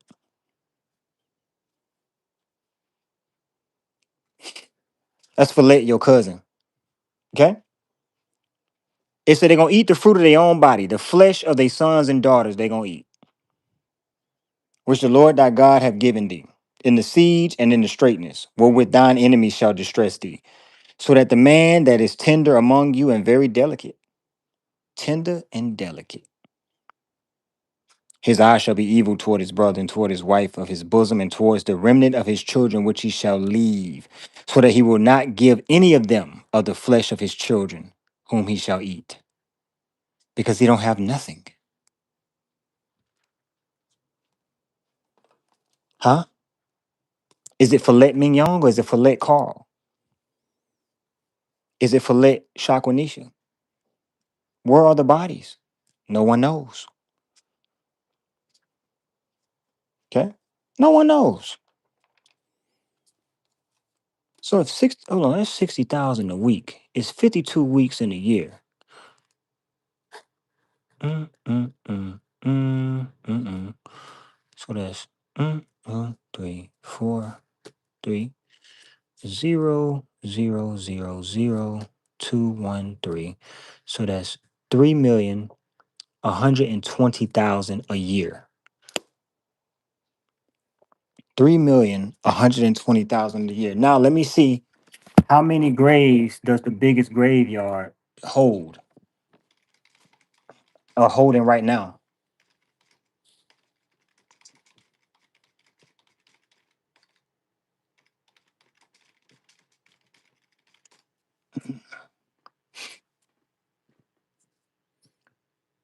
The Roman. No, I ain't asked about no Roman. No, I ain't asked about Rome.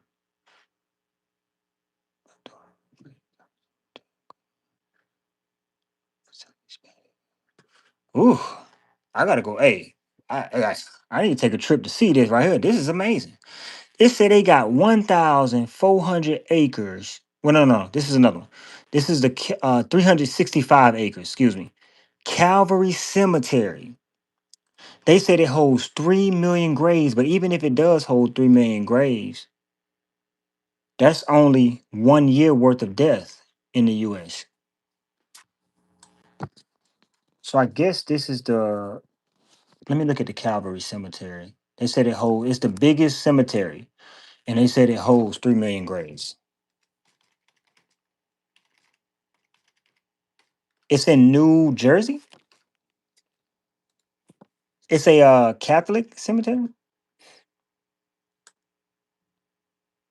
Ooh, woo, that is huge.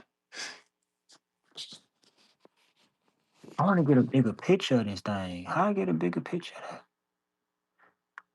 that?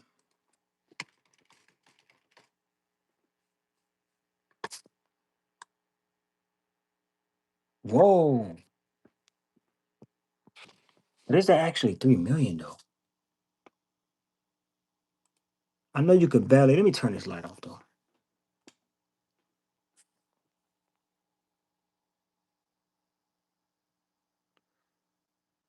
Is it 3 million? I don't know. I didn't count them. That's a lot. That's the biggest one. That's the biggest cemetery right there. So it stretches from that highway over here to this one. This the biggest one they say you're gonna find, and it has 3 million. But that 3 million, it only equates for 1 year worth of death. And let's say a lot of those were cremated. What if 120,000 were cremated? So let's take out the 120,000 and just make that 3 million. And we make 120,000 cremations. Still, the biggest cemetery, so called in the world, would only be holding 1 year worth of death. Still don't add up.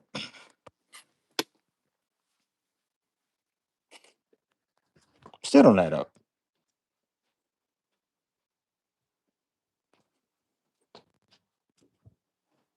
Hmm. Calvary Cemetery. Hmm.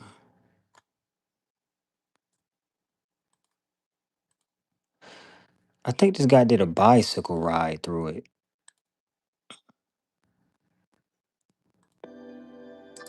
Hold on, I want to see the actual. That's a lot of plots.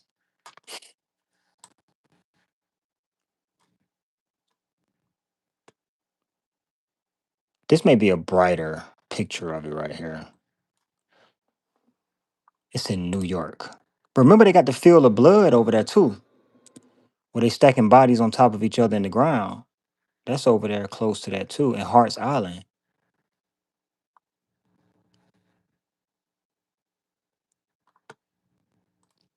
So yeah. So they're gonna be eating the flesh. They're gonna be eating the flesh. The tender and delicate woman among you, which will not adventure to set the sole of her foot upon the ground for delicateness and tenderness, her eyes shall be evil toward the husband of her bosom, toward her son, and toward her daughter, and toward her young one that cometh out from between her feet, and toward her children which she shall bear. For she will eat them for want of all things secretly in the siege and straitness, wherewith thine enemies shall distress thee in thy gates. So some people may say, well, why do you look at everything else spiritual? Why can't this eating of their loved ones or their family be spiritual? Why does it have to be a physical eating? That is a good question. But at the same time, I can't negate that I've heard that human food was put into a lot of food that we consume. Now, one can believe that or not, you know? I think that in order to become one of the biggest, most popular food chains, you have to do something sinister in this world. I don't think you get up there to the top without doing something as sinister as putting human flesh in your food. Hmm? That's just me. You know, I might be the only one. I think you got to do some things to climb up the charts in this here world, man.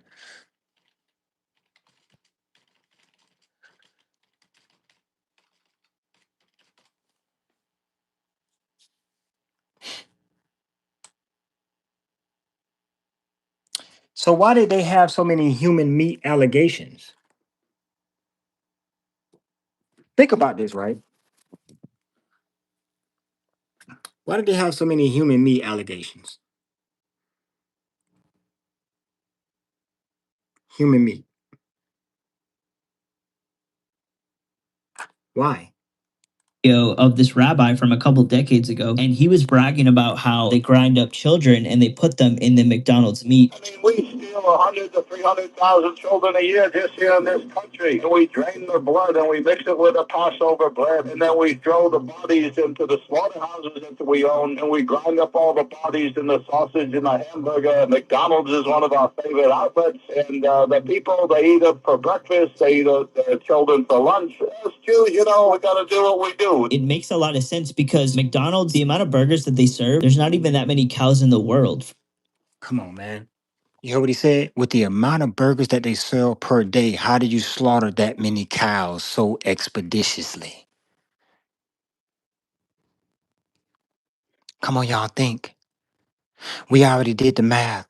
How long does it take to rear up a cow who just been born to the point it could be slaughtered? It takes time. So then they make up the excuse. Oh, they inject the cow so it grows 10 times faster than it's supposed to grow. And then they take it to the slaughterhouse. Man, come on, man.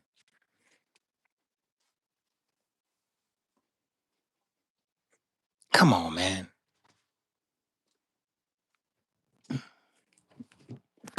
Come on, man.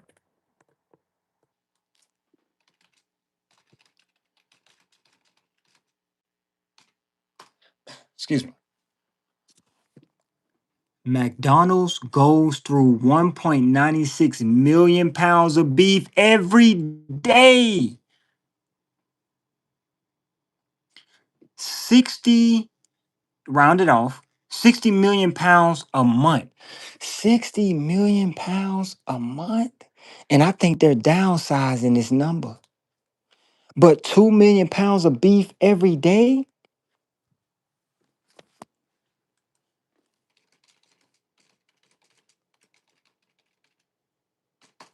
They already knew we was going to research this. So they already So 2 million pounds of beef is about almost 5,000 cattle. Hold on, y'all. They sell 2 million pounds of beef a day. That mean they got probably another 2 million sitting on reserve because you're gonna have to pump it out the next day.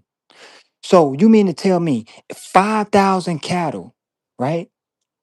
I mean 5,000 cattle is how many they're slaughtering every day? Well, equivalent. I'm saying it's the equivalent. 5,000 cattle a day. Wait, 5,000 a day? Every day. Every day when I wake up and open my eyes, I can clearly say that they've slaughtered 5,000 cattle. Ain't no way.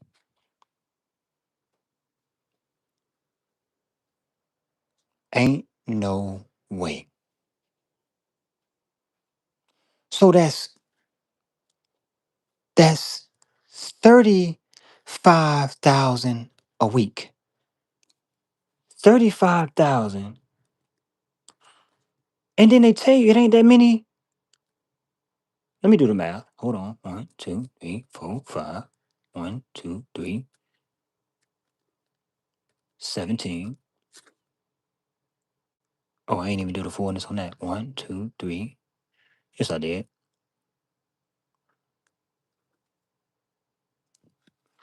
8, 6, 7, 8, 9, 10, 11. 1810000. So hold on. So that means you're slaughtering almost 2 million cattle a year just for McDonald's alone? Wait, the numbers ain't adding up.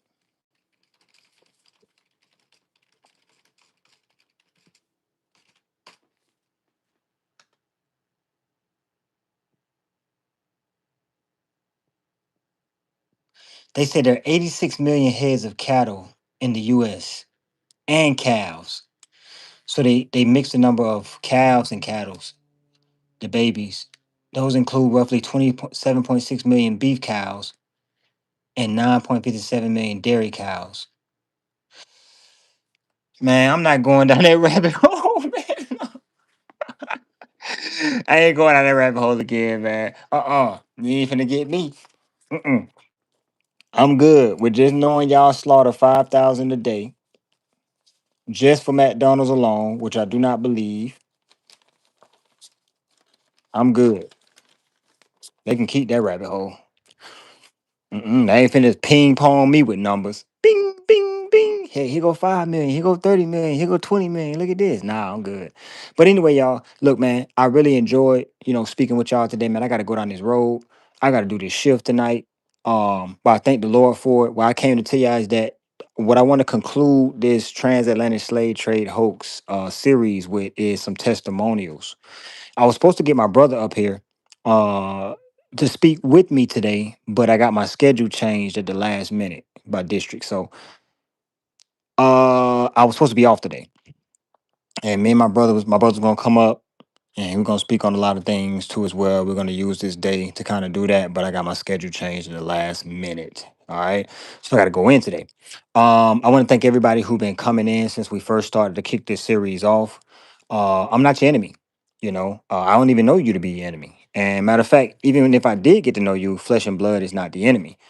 I've always stated that I don't want evil spirits to hold me down, and I don't want evil spirits to hold my brothers and sisters down that are in this world that we live in. I'm no greater than you. You're no greater than I. We're all in this together, you know, and all the different variations that they brought forth to try to divide us did not need to be there. So the whole gist of everything is if you see the scriptures as us going on boats or coming on boats and you think that Deuteronomy is talking about that, then I'm not here to go tit for tat with you in that regard. Only thing I want to thank you for is just listening to your brother and hear me out in the regard that I think is a more of a spiritual thing. And I think that God brought the pestilences to them where they were. He said the enemy was going to come to them swift as an eagle, where they were, and subdue them, take their vineyards, their children, their sheep, their cattle, take everything, right? And put them in total subjection you know, and that's exactly what happened in this land that we in. Like I told you, it went from a land flowing with milk and honey to gin and juice under Snoop Dogg. How did we go from Father Abraham to Waka Flocka Flame, Waka Flocka Flocka? How do we go there, man? You know what I'm saying? Serving God to BET, and people don't even know that the first MTV headquarters was in a Masonic Lodge. They don't even know that. It was filmed inside a Masonic Lodge. See, these are things that people do not know. BET, MTV, first MTV episodes filmed inside a Masonic Lodge. People don't even know these things, man. But when you start to unveil it, it's either people get sour at you or they say, hey, man, let me hear what you just said. And then I go double back, do some research in spirit to see if everything line up. That's it. I mean, we talked about so much, man, from a couple of lives ago. We went through so much, man. And never forget that God's people came in this land, right? And under the godship of Moses. They defeated like two kings or so under Moses, and Moses ended up dying. And in Joshua, under Joshua, they went through the land and they knocked down 31 kings. 31 kings, right? How many original states do they tell you that it was in the beginning? They say it was 13 colonies, right? Colonies. Don't they tell you that in school? Now we know 13 tribes divided the land. And then you had the Levites, which had no part in inheritance like that. But we even got the map where they had a little position too as well. But 13, that would make it they say how many colonies is 13? Everything started with 13 colonies, they say. And then you remember when the Warriors blew that 31-point lead? which was like almost impossible, right? Given the so-called team that they had, that's how you know the NBA is fake. They said the Clippers came back from being down 31 points to beat the Golden State Warriors. Remember that a couple years ago? But they're just saying that when God's people came into the land, they had a 31-point lead with 31 kings. That's all they were showing. They show a lot of wars and happenings through sports. Just have to pay attention. So they're saying that when God people came over here, the enemy was already 31 points ahead because they had 31 kings set up. If you go and type in now, janky old Google, how many kings did God's people defeat, the mixed multitude, when they came in and subdued the land? Some say 33 because they want to make it all Masonic as they possibly can, but really it was 31. Okay. They came in and defeated the 31 kings, and then they started to divvy out the land amongst the what they call the 13 colonies. But it was really was 12 tribes in the Levites, right? There you go. They divvied out the land. They were doing good for a long time. They were their brother's keeper. And then you start to see a lot of things start, civil war started happening, right? There was a hidden hand behind these civil wars that got God's people to go against God's people. These were very brutal civil wars that were in-house, very brutal, right? And then the people of God will look up and see that they have strayed away from God, right? Because look what the Lord say. I know I got to get going. What's okay? Hold up. What did he say? He said in Deuteronomy 28, assurance of life, stone, whither you go is name of God, cleave unto thee, you'll be destroyed. It comes to pass that the Lord rejoice over you. Where's that scripture? He basically said in Deuteronomy, because you're tired of serving me. You know what I'm saying? They got tired of serving him. And they wanted something new, which is why I played the new world. They wanted something new. Okay. What did the serpent try to present Eve? Something new. Something new. Look, I know you got this, but this is why you see in this land, they still so-called have a constitution that's supposed to be etched with the Bible. Because whoever came together and made this pact said, I'll make this pact with you if you keep some of our ordinances in play. We'll mingle with you, but we need to look out and see our ordinances being in play too as well. Can't just delete everything we got, but we'll mix it together. And it was a mixture. I don't serve a God of mixture. Can we all come together? Yes. Under truth. But under the lie, we'll always be divided. But when I say I don't serve a God of mixture, I mean that light does not mix with dark. For the sun must go before the moon comes out. Sometimes you can see one going, you look in the sky and see both at the same time. Sometimes. It's very rare. But there's no mixture in that, man. You either with God or you're against him. You're at the Lord's table or the table of devils. You either gathering or you're scattering. God say make the tree corrupt or make the tree good. So I want to end on this one more again, not the New World song. But while I get prepped to get ready to head out of here,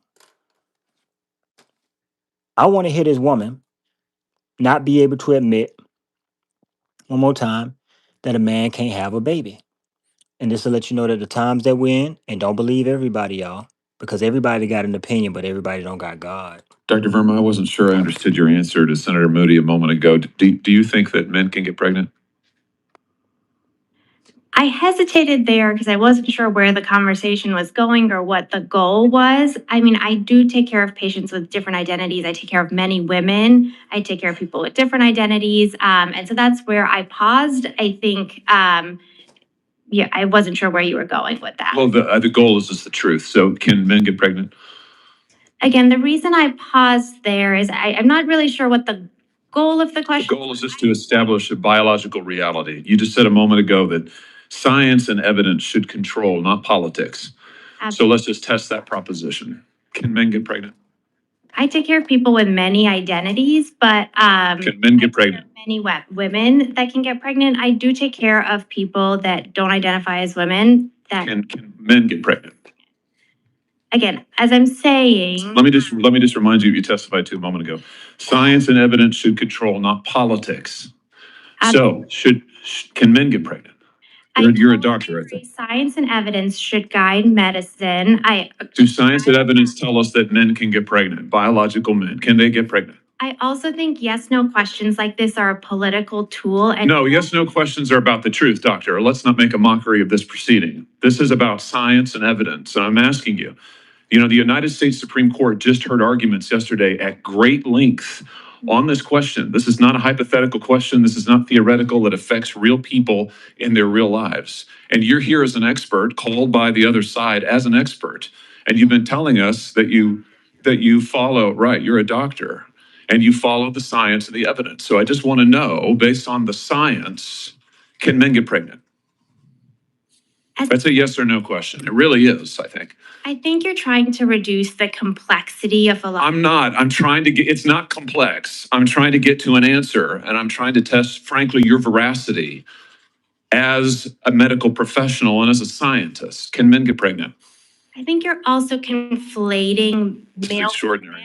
with. No, I'm not conflating male and female. They're two different things. There's biological men and there's biological women. And I want to know, can men get pregnant? What you were talking about is biological. You're not going to answer my question. Biological males.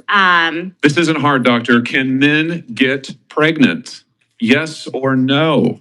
Again, I would be more than happy to have a conversation with you that is not coming from a place of trying to be polarized and push. I'm not trying to be polarizing. I'm trying to ask. I think it is extraordinary that we are here in a hearing about science and about women.